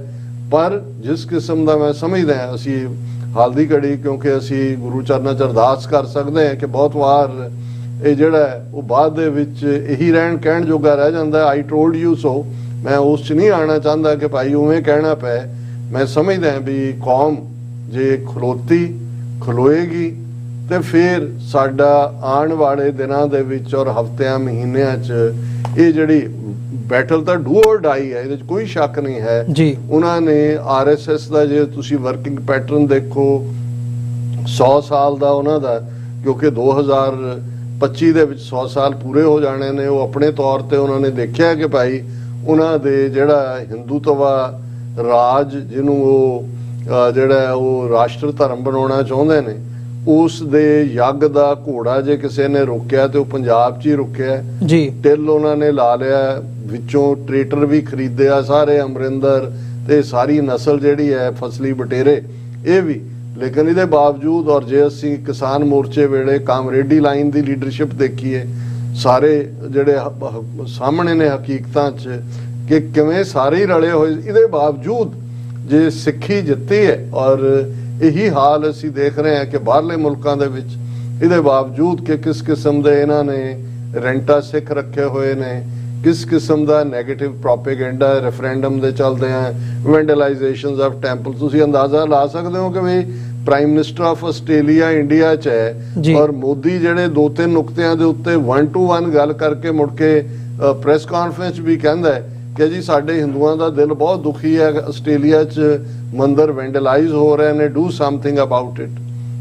ਹੁਣ ਇਸ ਤੋਂ ਤੁਸੀਂ ਅੰਦਾਜ਼ਾ ਲਾਓ ਵੀ ਆਲਰੇਡੀ ਉਹਨਾਂ ਨੇ ਸਿੱਖਾਂ ਨੂੰ ਉਸ ਫਾਈਨਲ ਔਰ ਉਹ ਸ਼ਾਇਦ ਇੰਟਰਨੈਸ਼ਨਲ ਵਰਲਡ ਨੂੰ ਜਸਟੀਫਾਈ ਕਰ ਰਹੇ ਨੇ ਜੋ ਕੰਮ ਉਹਨਾਂ ਨੇ ਕਰਨਾ ਸੀ। ਉਹਦੇ ਲਈ ਇੱਕ ਪਾਸੇ ਮੀਡੀਆ ਸਿਚੁਏਸ਼ਨ ਕੰਟਰਾਈਵ ਕਰ ਰਿਹਾ ਸੀ, ਇੱਕ ਪਾਸੇ ਪੋਲੀਟੀਕਲੀ ਕੰਟਰਾਈਵ ਕੀਤੀ ਜਾ ਰਹੀ ਸੀ, ਇੱਕ ਪਾਸੇ ਆਪਣਾ ਜਿਹੜਾ ਈਰਖਾਲੂ ਟੋਲਾ ਉਹਨਾਂ ਨੂੰ ਜਿਹੜਾ ਨਜ਼ਰ ਆ ਰਿਹਾ ਸੀ ਕਿ ਭਾਈ ਇਹ ਜਿਹੜੇ ਵੀ ਕੋਈ ਕੰਮ ਕਰਨ ਵਾਲੇ ਨੇ ਉਹ ਬਹੁਤ ਵਾਰੀ ਗੇਮ ਚੇਂਜਰ ਵੀ ਹੁੰਦੇ ਨੇ ਕਿ ਭਾਈ ਇਹਨਾਂ ਨੂੰ ਅਸੀਂ ਡਾਊਨ ਕਿਵੇਂ ਕਰਨਾ। ਸੋ ਇਹ ਸਾਰੇ ਹੀ ਕਿਤੇ ਨਾ ਕਿਤੇ ਜਾ ਕੇ ਇਸ ਗੱਲ ਦੇ ਭਾਗੀਦਾਰ ਨੇ, ਦੋਸ਼ੀ ਨੇ ਮੈਂ ਸਮਝਦਾ ਜਿਹੜੀ ਨੈਗੇਟਿਵਿਟੀ ਦੇ। ਲੇਕਿਨ ਮੇਰੀ ਤਾਂ ਇਸ ਪਲੇਟਫਾਰਮ ਤੋਂ ਇਹੀ ਕਾਲ ਹੈ ਕਿ ਭਾਈ ਬਾਹਰ ਨਿਕਲੋ। ਇਹਨਾਂ ਮੁਲਕਾਂ 'ਚ ਵੀ ਜੋ ਪ੍ਰੋਗਰਾਮ ਤੁਹਾਡੀਆਂ ਸੰਸਥਾਵਾਂ, ਗੁਰਦੁਆਰਾ ਕਮੇਟੀਆਂ, ਇੰਡੀਵਿਜੂਅਲ ਜਾਂ ਨਹੀਂ ਦਿੰਦੀਆਂ ਕਮੇਟੀਆਂ, ਕੋਈ ਗੱਲ ਨਹੀਂ ਹੈ, ਆਪਣੇ ਪ੍ਰੋਗਰਾਮ ਲਿਖੋ। ਇਹਨਾਂ ਨੂੰ ਜਦੋਂ ਤੱਕ ਤੁਸੀਂ ਵਕਤ ਨਹੀਂ ਪਾਓਗੇ ਇੰਟਰਨੈਸ਼ਨਲੀ ਔਰ ਪੰਜਾਬ ਦੇ ਵਿੱਚ ਵੀ ਆਪਣੇ ਰਿਸ਼ਤੇਦਾਰਾਂ, ਜਾਣੂ ਪਛਾਣੂਆਂ ਸਾਰਿਆਂ ਨੂੰ ਕਿ ਭਾਈ ਨਿਕਲੋ, ਕੁਛ ਨਹੀਂ ਹੋਣ ਲੱਗਾ। ਜਦੋਂ ਲੋਕ ਨਿਕਲ ਆਉਂਦੇ ਨੇ ਆਪਣੇ ਹੱਕਾਂ ਦੇ ਲਈ, ਰਸ਼ੀਆ ਨਾਲੋਂ ਤਾਂ ਇਹ ਸੋਵੀਅਤ ਯੂਨੀਅਨ ਨਾਲੋਂ ਤਾਂ ਪਾਵਰਫੁਲ ਨਹੀਂ ਨੇ, ਉਹਨਾਂ ਨੇ ਟੈਂਕ ਲੈ ਆਉਂਦੇ ਸੀ ਔਰ ਜਦੋਂ ਲੋਕ ਆ ਕੇ ਨਿਕਲ ਗਏ, ਕਿੰਨਿਆਂ ਕੁ ਨੂੰ ਮਾਰਿਆ ਜਾ ਸਕਦਾ, ਕਿੰਨੀਆਂ ਕੁ ਤੁਸੀਂ ਮਸ਼ੀਨ ਗਨਾਂ ਬੀੜ ਕੇ ਜਿਹੜਾ ਉਹ ਕਰ ਸਕਦੇ ਹੋ। ਸੋ ਮੈਂ ਸਮਝਦਾ ਕਿ ਭਾਈ ਇਹ ਸਾਡੀ ਕੌਮ ਦੀ ਗੈਰਤ ਔਰ ਅਣਖ ਦਾ ਸਵਾਲ ਹੈ, ਸਾਡੀ ਹੋਂਦ ਦਾ ਸਵਾਲ ਹੈ। ਜੇ ਇਸ ਪੀਰੀਅਡ ਨੂੰ ਵੀ ਅਸੀਂ ਗਵਾ ਲਿਆ ਔਰ ਇਸ ਕਿਸਮ ਦਾ ਇੱਕ ਅਣਖੀ ਨੌਜਵਾਨ, ਜਿਸ ਖਾਮੀਆਂ ਹੁੰਦੀਆਂ, ਜਿਹੜਾ ਬੰਦਾ ਕੰਮ ਕਰਦਾ ਹੈ ਉਸ ਕਮਜ਼ੋਰੀਆਂ ਵੀ ਹੁੰਦੀਆਂ, ਬੱਚਾ ਸਾਡਾ ਹੈ, ਜਿਸ ਨੇ ਇੱਕ ਆ ਕੇ ਉਸ ਜਵਾਨੀ ਨੂੰ ਵੰਗਾਰ ਪਾਈ ਔਰ ਉਸ ਦੇ ਬੋਲਾਂ ਦੇ ਵਿੱਚ ਤੁਸੀਂ ਗੈਰਤ ਦੇਖ ਸਕਦੇ ਹੋ, ਅਣਖ ਦੇਖ ਸਕਦੇ ਹੋ, ਵੰਗਾਰ ਦੇਖ ਸਕਦੇ ਹੋ, ਗੁਰੂ ਦੇ ਉੱਤੇ ਭਰੋਸਾ ਦੇਖ ਸਕਦੇ ਹੋ। ਔਰ ਇਸ ਸਾਰੇ ਦੇ ਬਾਵਜੂਦ ਇੱਕ ਤਬਕਾ ਸਾਡਾ ਜਿਹੜਾ ਐਂਡ ਤੱਕ, ਹੁਣ ਤੱਕ ਵੀ, ਹੁਣ ਅੱਜ ਕੀ ਕਹਿਣਗੇ ਅਗਲੇ 24 ਘੰਟਿਆਂ ਜਾਂ ਦੂਜੇ, ਪਰ ਇੱਕ ਤਬਕਾ ਸ਼ਾਇਦ ਉਹੀ ਡੀਕਦਾ ਹੁੰਦਾ ਕਿ ਭਾਈ ਅਸੀਂ ਜਿਹੜੀ ਲਿਸਟ ਸਰਕਾਰ ਦੀਆਂ ਕੀਤੀਆਂ ਜ਼ਿਆਦਤੀਆਂ ਦੀ ਹੈ ਉਹਨਾਂ ਦੇ ਵਿੱਚ ਇੱਕ ਨਾਂ ਹੋਰ ਜੋੜਦੇ ਹੀ ਹੈ, ਉਹਨਾਂ ਦੇ ਭੋਗਾਂ ਤੇ ਪਹੁੰਚਣਾ ਸ਼ੁਰੂ ਕਰਦੇ ਹੀ ਹੈ। ਇਸ ਕਿਸਮ ਦਾ ਵਰਤਾਰਾ ਰੱਖਣਾ, ਫਿਰ ਸਾਨੂੰ ਤਿਆਰ ਰਹਿਣਾ ਚਾਹੀਦਾ ਲੰਬੇ ਵਕਤ ਦੀ ਗੁਲਾਮੀ ਲਈ, ਕਿਉਂਕਿ ਜੇ ਇਹ ਓਪਰਚੁਨਿਟੀ ਅਸੀਂ ਗਵਾਈ ਤਾਂ ਫਿਰ ਇੱਕ ਜਨਰੇਸ਼ਨ ਆਲਮੋਸਟ ਅਸੀਂ 20 ਸਾਲ ਬਾਅਦ ਦੇਖ ਰਹੇ ਸੀ ਕਿ ਇੱਕ ਤਬਦੀਲੀ ਦਾ ਮੋੜ ਆਇਆ। 20 ਸਾਲ ਦੀ ਜਨਰੇਸ਼ਨ ਹੁੰਦੀ ਹੈ, 80ਵੇਂ ਤੋਂ 90ਵੇਂ ਤੱਕ ਉਹਨਾਂ ਨੇ ਇੱਕ ਜਨਰੇਸ਼ਨ ਮਾਰ ਦਿੱਤੀ ਸੀ, ਇੱਕ ਜਿਹੜੀ ਹੈ ਉਹ ਡਰੱਗਸ ਦੇ ਹਵਾਲੇ ਕਰ ਦਿੱਤੀ ਸੀ। ਔਰ 2012 ਤੋਂ ਬਾਅਦ ਰਾਜੋਆਣੇ ਦਾ ਬਲੈਕ ਵਾਰੰਟ, 2015 ਦਾ ਸਰਬੱਤ ਖਾਲਸਾ, 2018 ਦਾ ਬਰਗਾੜੀ ਮੋਰਚਾ, ਉਹ ਵੀ ਮਿਸਡ ਓਪਰਚੁਨਿਟੀ ਸੀ, ਕੌਮ ਇਕੱਠੀ ਹੁੰਦੀ ਰਹੀ। ਲੇਕਿਨ ਹੁਣ ਤਾਂ ਸਟੇਟ ਜਿਹੜੀ ਹੈ ਉਹ ਪੂਰੇ ਮਾਈਟ ਦੇ ਨਾਲ ਆ ਕੇ ਜਿਹੜੀ ਹੈ ਉਹ ਸਟ੍ਰਾਈਕ ਕਰ ਰਹੀ ਹੈ ਔਰ ਇਹ ਬਾਹਰ ਨਿਕਲਣ ਦਾ ਵੇਲਾ ਹੈ, ਆਵਾਜ਼ ਬੁਲੰਦ ਕਰਨ ਦਾ ਵੇਲਾ ਹੈ ਔਰ ਖਾਲਿਸਤਾਨ ਦੇ ਲਈ ਡਟ ਜਾਣ ਦਾ ਵੇਲਾ ਹੈ। ਜੀ ਡਾਕਟਰ ਸਾਹਿਬ, ਬਿਲਕੁਲ ਨਹੀਂ, ਇਹ ਜਿਹੜਾ ਤੁਸੀਂ ਨੁਕਤੇ ਤੇ ਗੱਲ ਕੀਤੀ ਹੈ, ਮੈਂ ਸਮਝਦਾ ਵੀ ਇਹ ਮੋਰ ਇੰਪੋਰਟੈਂਟ ਆ ਤੇ ਥੋੜਾ ਜਿਹਾ ਇਹਨੂੰ ਹੋਰ ਵੀ ਐਕਸਪਲੋਰ ਕਰਨਾ ਬਣਦਾ ਆ। ਨੈਰੇਟਿਵ ਬਿਲਡਿੰਗ ਦੇ ਫੈਕਟਰ ਨੂੰ ਜਦੋਂ ਅਸੀਂ ਮੁੱਖ ਰੱਖ ਕੇ ਦੇਖਦੇ ਹਾਂ, ਮਤਲਬ ਜਿਹੜੇ ਇੱਕ ਸੈਕਸ਼ਨ ਦੀ ਤੁਸੀਂ ਗੱਲ ਕੀਤੀ ਹੈ, ਭਾਵੇਂ ਉਹ ਸੰਤ ਭਿੰਡਰਾਂ ਵਾਲਿਆਂ ਦੇ ਟਾਈਮ ਦੇ ਉੱਤੇ ਜਦੋਂ ਅਸੀਂ ਦੇਖਦੇ ਹਾਂ ਉਦੋਂ ਵੀ ਸੀ, ਪਹਿਲਾਂ ਕਾਂਗਰਸ ਦੇ ਏਜੰਟ ਕਹਿਣਾ ਕਿੱਥੋਂ ਲੈ ਕੇ ਆਏ ਆ, ਕਿਵੇਂ ਚੱਲ ਰਿਹਾ, ਫਿਰ ਉਹ ਤੋਂ ਬਾਅਦ ਸ਼ਹਾਦਤ ਨੂੰ ਰੋਲਣ ਦੀ ਗੱਲ ਹੋਣੀ। ਅੱਜ ਵੀ ਜਦੋਂ ਅਸੀਂ ਦੀਪ ਸਿੱਧੂ ਦੇ ਟਾਈਮ ਪੀਰੀਅਡ ਤੇ ਦੇਖਦੇ ਆਏ ਆ, ਜੋ ਅੱਜ ਵੀ ਚੱਲ ਰਿਹਾ ਹੈ, ਕਾਫੀ ਕੁਛ ਦਾ ਤੁਸੀਂ ਜ਼ਿਕਰ ਕੀਤਾ ਹੈ। ਇਸ ਵਕਤ ਜਿਹੜੇ ਫੈਕਟਰਸ ਉਭਾਰੇ ਜਾ ਰਹੇ ਆ ਜਾਂ ਹੁਣ ਵੀ ਜਿਹੜਾ ਇਸ ਵਕਤ ਵੀ ਉਹ ਕੀਤਾ ਜਾ ਰਿਹਾ ਵੀ ਜੀ ਠੀਕ ਹੈ ਉਹਨਾਂ ਨੇ ਉਹ ਕੀਤਾ ਪਰ ਉੱਥੋਂ ਭੱਜਣਾ ਨਹੀਂ ਸੀ ਚਾਹੀਦਾ, ਐ ਨਹੀਂ ਸੀ ਕਰਨਾ ਚਾਹੀਦਾ। ਮਤਲਬ ਇਹਦੇ ਪਿੱਛੇ ਰੀਜ਼ਨ ਕੀ ਹੈ? ਮਤਲਬ ਕੱਲੀ ਈਰਖਾ ਹੋਣਾ ਜਾਂ ਸਾੜਾ ਹੋਣਾ ਜਾਂ ਕਿਸੇ ਦੀ ਚੌਧਰ ਤੋਂ ਜਾਂ ਕਿਸੇ ਦਾ ਕੁਝ ਬਣ ਜਾਣ ਤੋਂ ਤੁਸੀਂ ਆਪਣੇ ਆਪ 'ਚ ਇਨਸਿਕਿਉਰ ਫੀਲ ਕਰਨਾ, ਇਕੱਲੇ ਇਹ ਫੈਕਟਰਸ ਤੇ ਨਹੀਂ ਹੋ ਸਕਦੇ, ਇਹਦੇ ਤੋਂ ਬਿਯੋਂਡ ਕੋਈ ਹੋਰ ਵੀ ਇਹਦੇ 'ਚ ਐਡੀਸ਼ਨਲ ਪਾਰਟ ਹੋਊਗਾ ਵੀ ਕਿਉਂ ਅਸੀਂ ਇਹਨਾਂ ਸਾਰੀਆਂ ਗੱਲਾਂ ਦੇ ਥੱਲੇ ਅਸੀਂ ਉਸ ਲੈਵਲ ਤੱਕ ਚਲੇ ਜਾਂਦੇ ਹਾਂ ਵੀ ਅਸੀਂ ਆਪਣਾ ਬੰਦਾ ਹੋਣ ਦੇ ਬਾਵਜੂਦ ਅਸੀਂ ਆਪਣਾ ਖੈਮਾ ਛੱਡ ਕੇ ਅਸੀਂ ਜਿਹੜੀ ਦੂਜੀ ਧਿਰ ਹੁੰਦੀ ਹੈ, ਦੁਸ਼ਮਣ ਦੀ ਧਿਰ ਹੁੰਦੀ ਹੈ, ਅਸੀਂ ਉਧਰਲੀ ਸਾਈਡ ਦੇ ਉੱਤੇ ਜਾ ਕੇ ਭੁਗਤ ਜਾਂਦੇ ਹਾਂ। ਅਸੀਂ ਉਹ ਵਿਚਾਲੇ ਲਾਈਨ ਨਹੀਂ ਦੇਖ ਪਾਉਂਦੇ ਵੀ ਅਸੀਂ ਹੁਣ ਇਧਰਲੀ ਲਾਈਨ ਛੱਡ ਕੇ ਦੂਜੇ ਪਾਸੇ ਕ੍ਰਾਸ ਕਰਨ ਜਾ ਰਹੇ ਹਾਂ। ਦੇਖੋ, ਬੇਸ਼ੱਕ ਜਦੋਂ ਗੁਰੂ ਸਾਹਿਬ ਨੇ ਬਾਣੀ ਦੇ ਵਿੱਚ ਵਿਕਾਰਾਂ ਦੀ ਗੱਲ ਕੀਤੀ ਤੇ ਅਸੀਂ ਕਾਮ, ਕ੍ਰੋਧ, ਲੋਭ, ਮੋਹ, ਹੰਕਾਰ ਦਾ ਜ਼ਿਕਰ ਕਰਦੇ ਹਾਂ, ਫਿਰ ਇਹਨਾਂ ਪੰਜਾਂ ਦੀ ਜਨਨੀ ਜਿਹੜੀ ਹੈ ਉਹ ਹਉਮੈ, ਜਿਸ ਨੂੰ ਗੁਰੂ ਸਾਹਿਬ ਨੇ ਹਉਮੈ ਦੀਰਘ ਰੋਗ ਹੈ ਦੇ ਨਾਲ ਜਿਹੜਾ ਹੈ ਉਹ ਫਰਮਾਇਆ। ਲੇਕਿਨ ਇਸ ਗੱਲ ਦਾ ਧਿਆਨ ਰਹੇ ਕਿ ਇਹ ਜਿਹਦੇ ਲਈ ਲਫ਼ਜ਼ ਈਰਖਾ, ਸਾੜਾ, ਜੈਲਸੀ,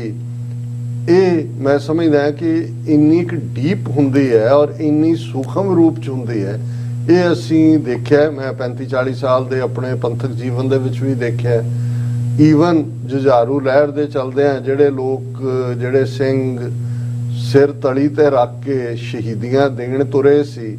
ਉਹਨਾਂ ਦੇ ਵਿੱਚ ਵੀ ਜਦੋਂ ਕੋਈ ਦੂਸਰਾ ਥੋੜਾ ਮਾਰਕਾ ਮਾਰ ਲੈਂਦਾ ਸੀ ਤੇ ਉਹ ਇਸ ਤੋਂ ਜਿਹੜੇ ਨੇ ਉਹ ਪਰਟਰਬ ਹੁੰਦੇ ਸੀ ਔਰ ਕਈ ਵਾਰ ਪੁੱਟ ਡਾਊਨ ਕਰਨ ਲਈ ਕੁਛ ਨਾ ਕੁਛ ਕੀਤਾ ਜਾਂਦਾ ਸੀ। ਕਰੰਟ ਪੀਰੀਅਡ 'ਚ ਸੰਤ ਭਿੰਡਰਾਂ ਵਾਲਿਆਂ ਤੋਂ ਕੀ ਸੀ? ਇਨਸਿਕਿਉਰਿਟੀ ਸੀ। ਅਕਾਲੀਆਂ ਨੂੰ ਵੀ ਲੱਗਦਾ ਸੀ ਵੀ ਸਾਡਾ ਹਲਵਾ ਮਾਂਡਾ ਜਿਹਾ ਚੱਲਿਆ ਹੋਇਆ ਆਪਣਾ, ਇਹ ਆ ਕੇ ਉਸ ਪਾਸੇ ਵੱਲ ਤੋਰ ਰਿਹਾ ਜਿਹੜਾ ਟਕਰਾਅ ਦਾ ਰਸਤਾ। ਇੱਕ ਗੱਲ ਦਾ ਧਿਆਨ ਰਹੇ ਕਿ ਜਿਹੜੇ ਲੋਕ ਈਵਨ ਇੱਕ ਸਟੇਜ ਦੇ ਉੱਤੇ ਉਸੇ ਕਾਜ਼ ਲਈ ਜੂਝੇ ਹੁੰਦੇ ਨੇ, ਉਸੇ ਕਾਜ਼ ਲਈ ਲੜੇ ਹੁੰਦੇ ਨੇ ਜੀ, ਉਹ ਕਈ ਵਾਰ ਉਸੇ ਹੀ ਸੰਘਰਸ਼ ਦੇ ਸਭ ਤੋਂ ਜ਼ਿਆਦਾ ਵਿਰੋਧੀ ਬਣ ਜਾਂਦੇ ਨੇ। ਇਸ ਲਈ ਨਹੀਂ ਕਿ ਵੀ ਉਹ ਆਪਣੇ ਆਪ ਨੂੰ ਡਿਸਇਲੂਜਨਡ ਮਹਿਸੂਸ ਕਰਦੇ ਨੇ, ਉਹ ਜਦੋਂ ਆਪ ਉਸ ਰਸਤੇ ਤੋਂ ਪਿੱਛੇ ਹਟਦੇ ਨੇ ਤੇ ਫਿਰ ਉਹ ਕੋਈ ਐਲੀਬਾਈ ਲੱਭਦੇ ਨੇ, ਕੋਈ ਬਹਾਨਾ ਲੱਭਦੇ ਨੇ ਉਹਨੂੰ ਜਸਟੀਫਾਈ ਕਰਨ ਦੇ ਲਈ ਕਿ ਉਹ ਕਿਉਂ ਨਹੀਂ ਅਖੀਰ ਤੱਕ ਜਿਹੜੇ ਨੇ ਇਸ ਦੇ ਨਾਲ ਨਿਭੇ। ਔਰ ਉਸ ਦੀ ਬੜੀ ਚੰਗੀ ਉਦਾਹਰਣ ਜਿਹੜੀ ਹੈ ਭਾਈ ਗੁਰਦੀਪ ਸਿੰਘ ਖੇੜਾ ਜਾਂ ਖੈੜਾ ਜੀ, ਜਿਹੜੇ 30-32 ਸਾਲ ਇੱਕ ਪਾਸੇ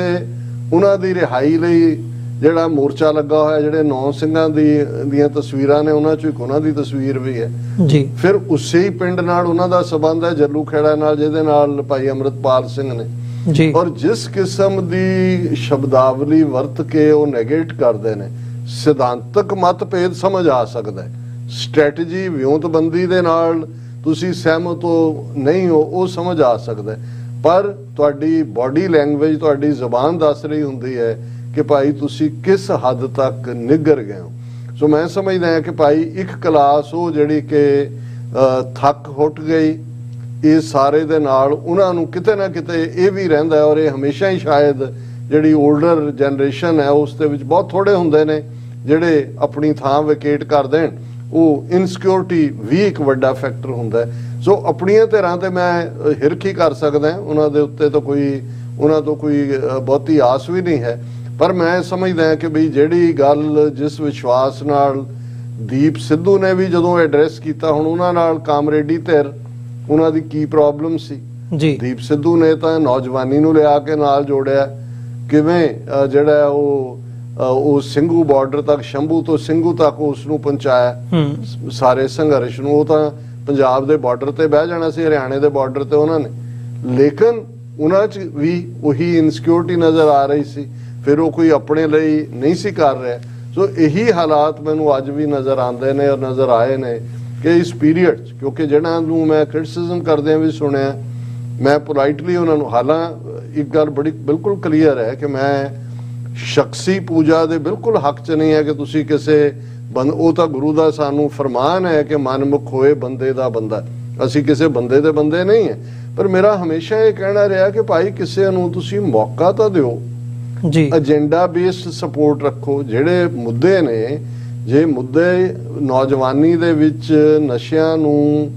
ਜਿਹੜਾ ਛੁਡਾਉਣ ਦੀ ਮੁਹਿੰਮ ਹੈ, ਅੰਮ੍ਰਿਤ ਛਕਾਉਣ ਦੀ ਮੁਹਿੰਮ ਹੈ, ਔਰ ਇਸ ਪੀਰੀਅਡ ਤੱਕ ਮੈਨੂੰ ਨਹੀਂ ਨਜ਼ਰ ਆਇਆ ਕਿ ਭਾਈ ਉੱਥੇ ਕਿਸੇ ਨੇ ਇਸ ਕਲੈਰਿਟੀ ਦੇ ਨਾਲ ਓਵਰਗਰਾਉਂਡ ਲੈਵਲ ਦੇ ਉੱਤੇ ਪਾਤਸ਼ਾਹੀ ਦਾਅਵੇ ਦੀ ਗੱਲ, ਦੀਪ ਸਿੱਧੂ ਵੀ ਪਾਤਸ਼ਾਹੀ ਦਾਅਵਾ ਲਫ਼ਜ਼ ਇਸਤੇਮਾਲ ਕਰਦੇ ਸੀ, ਲੇਕਿਨ ਜਿਵੇਂ ਖਾਲਿਸਤਾਨ ਦੀ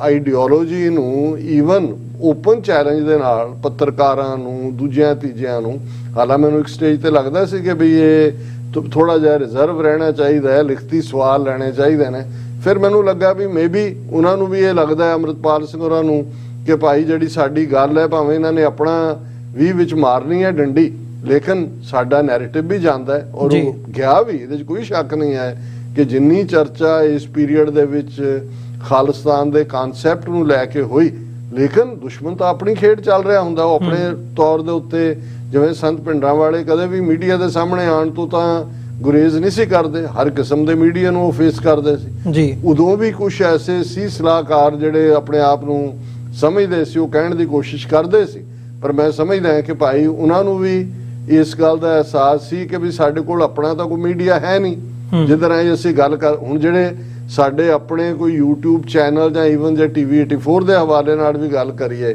ਉਹ ਤਾਂ ਉਹਨਾਂ ਨੇ ਬਲੌਕ ਕੀਤਾ ਹੋਇਆ। ਉੱਥੇ ਵੀ ਜਿਹੜੇ ਕੋਈ ਕਿੰਨੇ ਨੇ ਜਿਨ੍ਹਾਂ ਦੇ ਉੱਤੇ ਪਾਬੰਦੀ, ਜੇ BBC ਦੀ 2 ਪਾਰਟ ਡਾਕੂਮੈਂਟਰੀ, ਉਹ BBC ਜਿਹੜੀ UK ਗਵਰਨਮੈਂਟ ਦੀ ਫੰਡਡ ਇੱਕ ਕ੍ਰੈਡੀਬਲ ਹੈ, ਉਹਨੂੰ ਉਹ ਬਲੌਕ ਕਰ ਸਕਦੇ ਨੇ, ਉਹਨੂੰ ਈਵਨ ਟਵਿੱਟਰ ਔਰ YouTube ਦੇ ਹੈਂਡਲਸ ਤੋਂ ਗਾਇਬ ਕਰ ਸਕਦੇ ਨੇ, ਔਰ ਉਹਨਾਂ ਦੇ ਆਫਿਸਿਸ ਦੇ ਵਿੱਚ ਰੇਡ ਕਰਕੇ ਜਿਹੜਾ ਸਾਰੀ ਰਾਤ ਉਹਨਾਂ ਦੇ ਮੁਲਾਜ਼ਮਾਂ ਨੂੰ ਜਾਗਦਾ ਰੱਖ ਸਕਦੇ ਨੇ। ਤੇ ਸਾਡੇ ਕੋਲ ਆਪਣਾ ਤਾਂ ਕੋਈ ਵੇ ਹੈ ਨਹੀਂ ਸੀ ਉੱਥੇ ਹੋਣ ਦਾ। ਸੋ ਮੈਂ ਸਮਝਦਾ ਵੀ ਅੰਮ੍ਰਿਤਪਾਲ ਸਿੰਘ ਨੇ ਇਸ ਗੱਲ ਨੂੰ ਹੀ ਠੀਕ ਸਮਝਿਆ ਕਿ ਇਹਨਾਂ ਦੇ ਮੀਡੀਆ ਰਾਹੀਂ ਉਹ ਗੱਲ ਕਰੇ, ਔਰ ਉਹਨੇ ਕੋਈ ਵੀ, ਮੈਂ ਸਮਝਦਾ ਕਿ ਔਰ ਸਿਧਾਂਤਕ ਇੰਟਰਪ੍ਰੀਟੇਸ਼ਨ ਉਹਨੇ ਬਿਲਕੁਲ ਮੀਰੀ ਪੀਰੀ ਦੇ ਕਨਸੈਪਟ ਨੂੰ ਬਿਆਨਿਆ, ਜਿਵੇਂ ਇੱਕ ਕਲੈਰਿਟੀ ਦੇ ਨਾਲ ਇੱਕ ਲੇਮੈਨ ਦੀ ਲੈਂਗੁਏਜ ਨੂੰ ਸਮਝ ਆ ਸਕਦਾ ਹੈ। ਬਹੁਤ ਸਾਰੇ ਬੜੇ ਫਿਲਸੂਫੀਕਲ ਜਾਂ ਉਹਨਾਂ ਗੱਲਾਂ ਦੇ ਨਾਲ ਗੱਲ ਸਮਝਾਉਣ ਦੀ ਕੋਸ਼ਿਸ਼ ਕਰਦੇ ਨੇ। ਸੋ ਮੈਂ ਸਮਝਦਾ ਵੀ ਇਹ ਵੀ ਆਪਣੇ ਆਪ 'ਚ ਜਦੋਂ ਉਹਨਾਂ ਦੀ ਐਕਸੈਪਟੈਂਸ ਹੋ ਰਹੀ ਸੀ ਤੇ ਫਿਰ ਉਹੀ ਜਿਹੜਾ ਸਾਡਾ ਮਹਿਕਮਾ ਹੈ ਉਹਨਾਂ ਨੂੰ ਇਹ ਲੱਗਦਾ ਸੀ ਕਿ ਇਹ ਉਭਾਰਿਆ ਜਾ ਰਿਹਾ, ਇਹ ਕਿਸੇ ਖਾਸ ਦੇਖੋ ਆਇਆ ਜੀ, ਫਲਾਣੇ ਨੇ ਉਭਾਰਤਾ ਜੀ, ਢਿਮਕੇ ਨੇ ਉਭਾਰ ਦਿੱਤਾ ਜੀ। ਸੋ ਮੈਂ ਸਮਝਦਾ ਕਿ ਵੀ ਇਹ ਸਾਡੀ ਬਦਕਿਸਮਤੀ ਹੋਏਗੀ ਜੇ ਅਸੀਂ ਅੱਜ ਵੀ ਇਸ ਗੱਲ ਨੂੰ ਨਾ ਸਮਝ ਸਕੀਏ ਕਿ ਭਾਈ ਅਸੀਂ ਆਪਣਿਆਂ ਨੂੰ ਹੀ ਕਿਵੇਂ ਜਿਹੜਾ ਉਹ ਉਹਨਾਂ ਦਾ ਨੁਕਸਾਨ ਕਰਦੇ ਆ ਆਪਣੇ ਕਾਜ਼ ਦਾ। ਪਰ ਮੈਂ ਹੋਪ ਕਰਦਾ ਕਿ ਵੀ ਇਹ ਸਾਡੀ ਐਜ਼ੰਪਸ਼ਨ ਗਲਤ ਸਾਬਤ ਹੋਏ। ਉਹ ਸੇਫਲੀ ਜਿਹੜਾ ਬੇਸ਼ੱਕ ਜੇਲ੍ਹ 'ਚ ਤਾਂ ਇਹਦੇ 'ਚ ਕੋਈ ਸ਼ੱਕ ਨਹੀਂ ਹੈ ਕਿ ਭਾਈ ਉਹਨਾਂ ਨੇ ਉਹਨਾਂ ਨੂੰ ਜਿਹੜਾ ਅੱਡ-ਅੱਡ ਕੇਸਾਂ ਦੇ ਵਿੱਚ ਉਲਝਾਣਾ ਹੈ ਔਰ ਉਹ ਪਾਰਟ ਹਮੇਸ਼ਾ ਰਿਹਾ। ਲੇਕਿਨ ਇੱਕ ਗੱਲ ਯਾਦ ਰਹੇ ਕਿ ਜੇ ਨੈਲਸਨ ਮੰਡੇਲਾ 27 ਸਾਲ ਜੇਲ੍ਹ 'ਚ ਰਹਿ ਕੇ ਆਪਣੇ ਕੌਮ ਦੇ ਹਿੱਤਾਂ ਦੀ ਗੱਲ ਕਰਦਾ ਆਉਂਦਾ ਹੈ ਔਰ ਅਲਟੀਮੇਟਲੀ ਉਹ ਫ੍ਰੀ ਮਾਹੌਲ ਚਾਹੁੰਦਾ ਹੈ, ਲੇਕਿਨ ਸਾਡਾ ਵਾਹ ਉਸ ਦੁਸ਼ਮਣ ਦੇ ਨਾਲ ਹੈ ਜਿਹੜਾ ਮੁਗਲਾਂ ਤੋਂ ਵੱਧ ਜ਼ਾਲਮ ਹੈ ਔਰ ਅੰਗਰੇਜ਼ਾਂ ਤੋਂ ਵੱਧ ਚਲਾਕ ਹੈ। ਸਾਮ ਦਾਮ ਦੰਡ ਭੇਦ ਚਾਰੋਂ ਹਥਿਆਰ ਇਹਨਾਂ ਨੇ ਝੋਕੇ ਹੋਏ ਨੇ। ਇਹ ਤੁਹਾਨੂੰ ਜਿਹੜਾ ਇਹਨਾਂ ਨੇ ਅਣਖ ਗੈਰਤ ਦੀ ਹੀ ਸਾਡੀ ਅਣਖ ਔਰ ਗੈਰਤ ਹੀ ਸਾਡੀ ਦੁਸ਼ਮਣ ਹੈ, ਕਿਉਂਕਿ ਅਸੀਂ ਹੱਕਾਂ ਦੇ ਲਈ ਖਲੋਂਦੇ ਹਾਂ। ਸਿੱਖ ਕੌਮ ਕਸ਼ਮੀਰੀਆਂ ਦੇ ਨਾਲ ਖਲੋਤੀ ਜਦੋਂ ਜੰਮੂ ਕਸ਼ਮੀਰ ਚੋਂ ਧਾਰਾ 370 ਖਤਮ ਕਰਕੇ ਸੂਬੇ ਦਾ ਵਜੂਦ ਖਤਮ ਕਰ ਦਿੱਤਾ ਗਿਆ। ਉਹਨਾਂ ਦੀਆਂ ਬੱਚੀਆਂ ਨੂੰ ਜਿਨ੍ਹਾਂ ਨੂੰ ਆ ਕੇ ਥ੍ਰੈਟ ਕਰ ਰਹੇ ਸੀ ਸਕੂਲਾਂ ਹੋਸਟਲਾਂ ਕਾਲਜਾਂ ਦੇ ਵਿੱਚ ਸਿੱਖ ਸੇਫਲੀ ਪਹੁੰਚਾ ਕੇ ਆਏ। ਜੇ ਸਿਟੀਜ਼ਨਸ਼ਿਪ ਅਮੈਂਡਮੈਂਟ ਐਕਟ ਆਇਆ, ਸਿੱਖ ਜਾ ਕੇ ਸ਼ਾਹੀਨ ਬਾਗ ਦੇ ਵਿੱਚ ਵੀ ਲੰਗਰ ਲਾਉਂਦੇ ਨੇ। ਇਹਨਾਂ ਨੂੰ ਇਹ ਹੈ ਹੀ ਅਕਿਰਤ ਘਾਣਾ ਦੀ ਕੌਮ ਹੈ। ਹੁਣ ਇਸ ਲਈ ਹੋਰ ਮੈਂ ਕੀ ਕਹਿਣਾ, ਇਹ ਤਾਂ ਜਿੱਦਨ ਦਰਬਾਰ ਸਾਹਿਬ ਦੇ ਹਰਮੰਦਰ ਦੇ ਬੂਹੇ ਆ ਕੇ ਇਹ ਜਿਹੜੇ ਆਤਮ ਕੇ ਸੀ ਤੇ ਠੀਕ ਕਿਹਾ ਸੀ ਅਫਸਰ ਐਸਨ ਰੰਧਾਵਾ ਨੇ ਕਿ ਵੀ ਵੈਰੀਆਂ ਕੱਢ ਵਿਖਾੜਿਆ 5 ਸਦੀਆਂ ਦਾ ਵੈਰ। ਉਹ ਚੱਲ ਰਿਹਾ 5 ਸਦੀਆਂ ਦਾ ਵੈਰ। ਅੱਜ ਇਹਨਾਂ ਦੇ ਕੋਲ ਪਾਵਰ ਹੈ, ਕੁਛ ਨਾ ਕੁਛ ਇਸ ਕਿਸਮ ਦੇ ਜੀਓਪੋਲਿਟੀਕਲ ਫੈਕਟਰ ਨੇ ਜਿਨ੍ਹਾਂ ਥੱਲੇ ਬਾਹਰਲੀਆਂ ਪਾਵਰ ਜਿਹੜੀਆਂ ਆਪਣੇ ਆਪ ਨੂੰ ਡੈਮੋਕ੍ਰੇਸੀ ਦੀ ਚੈਂਪੀਅਨ ਕਹਿੰਦੀਆਂ ਸੀ, ਅਮਰੀਕਾ ਹੋਏ ਔਰ ਵੈਸਟਰਨ ਯੂਰਪ ਹੋਏ ਜਾਂ ਯੂਰਪ ਨੈਟੋ ਹੋਏ, ਉਹਨਾਂ ਨੇ ਵੀ ਅੱਖਾਂ ਬੰਦ ਕੀਤੀਆਂ ਹੋਈਆਂ। ਔਰ ਜਦੋਂ ਪ੍ਰੈਜ਼ੀਡੈਂਟ ਟਰੰਪ ਇੰਡੀਆ 'ਚ ਸੀ ਉਦੋਂ ਦਿੱਲੀ 'ਚ ਮੁਸਲਮਾਨਾਂ ਦੇ ਖਿਲਾਫ ਵਾਇਲੈਂਸ ਹੋਈ। ਔਰ ਹੁਣ ਜਦੋਂ ਕਿ G20 ਜਿਹੜੀ ਕਿ ਦੁਨੀਆ ਦੀਆਂ ਟੌਪ 20 ਇਕੋਨਮੀਜ਼ ਨੇ ਉਹਨਾਂ ਦੇ ਨੁਮਾਇੰਦੇ ਇੰਡੀਆ 'ਚ ਬੈਠੇ ਹੋਏ ਨੇ ਤੇ ਉਹਨਾਂ ਨੇ ਪੰਜਾਬ ਦੇ ਵਿੱਚ ਸਾਡੀ ਸਿਵਲ ਲਿਬਰਟੀਜ਼ ਖਤਮ ਕਰ ਦਿੱਤੀਆਂ, ਇੰਟਰਨੈਟ ਦੇ ਉੱਤੇ ਬੈਨ। ਔਰ ਜਿਸ ਕਿਸਮ ਦੀ ਜਿਹੜੀ ਹੈ ਯੂਨੀਫਾਰਮਡ ਗੁੰਡਿਆਂ ਨੇ ਆ ਕੇ ਪੰਜਾਬ ਦੀ ਨੌਜਵਾਨੀ ਨੂੰ ਝੂਠੇ ਕੇਸਾਂ 'ਚ ਫਸਾਉਣ ਦਾ ਮਾਰਨ ਦਾ ਜਿਹੜਾ ਹੈ ਉਹ ਸਾਰਾ ਆਪਣਾ ਏਜੰਡਾ ਲਾਗੂ ਕੀਤਾ ਹੈ। ਉਹਦੇ 'ਚ ਇਹਨਾਂ ਮੁਲਕਾਂ ਨੂੰ ਵੀ ਇਹ ਸ਼ਰਮ ਹੋਣੀ ਚਾਹੀਦੀ ਹੈ। ਬੇਸ਼ੱਕ ਆਵਾਜ਼ ਅਸੀਂ ਚੁੱਕਾਂਗੇ, ਇਹਨਾਂ ਤੱਕ ਵੀ ਪਹੁੰਚ ਕਰਾਂਗੇ, ਲੇਕਿਨ ਇਸ ਗੱਲ ਦਾ ਧਿਆਨ ਰਹੇ ਕਿ ਆਪਣੀ ਲੜਾਈ ਸਾਨੂੰ ਆਪ ਹੀ ਲੜਨੀ ਪੈਣੀ। ਔਰ ਮੇਬੀ ਉਹ ਫਾਈਨਲ ਸਟੇਜ ਬੇਸ਼ੱਕ ਅੱਜ ਅਸੀਂ ਕ੍ਰਾਈਸਿਸ ਦੇ ਪੀਰੀਅਡ 'ਚ ਔਰ ਅੱਜ ਹੀ ਮੈਂ ਦੇਖ ਰਿਹਾ ਸੀ ਕਿ ਭਾਈ ਗਜਿੰਦਰ ਸਿੰਘ ਹੋਰਾਂ ਨੇ ਇੱਕ ਛੋਟੀ ਜਿਹੀ ਨਜ਼ਮ ਲਿਖੀ, ਕਿਉਂਕਿ ਜੋ ਘਟਨਾਕ੍ਰਮ ਚੱਲ ਰਿਹਾ ਹੈ ਦੁਨੀਆ ਭਰ ਦੇ ਵਿੱਚ ਉਦਾਸੀ ਵੀ ਹੈ, ਮਾਯੂਸੀ ਵੀ ਹੈ।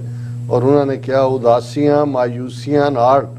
ਸਦਾ ਲੜਦੇ ਆਏ ਹਾਂ,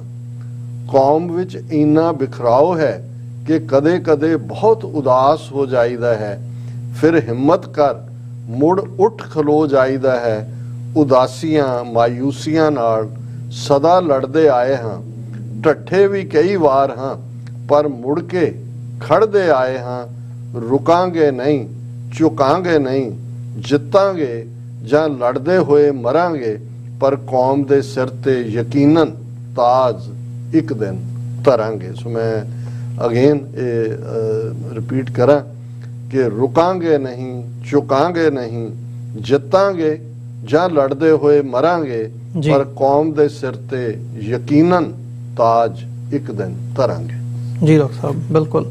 ਇੱਕ ਫਾਈਨਲ ਅਖੀਰ ਦੇ ਉੱਤੇ ਇਸੇ ਪਰਸਪੈਕਟਿਵ ਤੋਂ ਮੇਰਾ ਸਵਾਲ ਵੀ, ਜਦੋਂ ਜਿਹੜੀ ਤੁਸੀਂ ਸਾਰੀ ਗੱਲ ਕੀਤੀ ਹੈ ਵੀ ਨੈਰੇਟਿਵ ਇੱਕ ਬਿਲਡ ਕੀਤਾ ਜਾ ਰਿਹਾ ਹੈ, ਜਿਹਨੂੰ ਸਾਡੇ ਲੋਕ ਜਾਂ ਸਾਡੇ ਖੈਮੇ ਦੇ ਵਿੱਚੋਂ ਅਸੀਂ ਬਹੁਤ ਵਾਰੀ ਕਹਿਣ ਲੱਗ ਜਾਂਦੇ ਹਾਂ ਵੀ ਜੀ ਉਭਾਰਿਆ ਜਾ ਰਿਹਾ ਹੈ, ਜਾਂ ਇਹਨੂੰ ਕਿਸੇ ਹੋਰ ਪਾਸਿਓਂ ਕੁਝ ਹੋਰ ਕਰਨ ਦੇ ਲਈ ਉਕਸਾਇਆ ਜਾ ਰਿਹਾ ਹੈ। ਕਈ ਤਰ੍ਹਾਂ ਦੀਆਂ ਇੱਦਾਂ ਦੀਆਂ ਵਰਡਿੰਗਸ ਹੁੰਦੀਆਂ ਨੇ। ਉਹਦੇ ਜਵਾਬ ਦੇ ਵਿੱਚ ਜਾਂ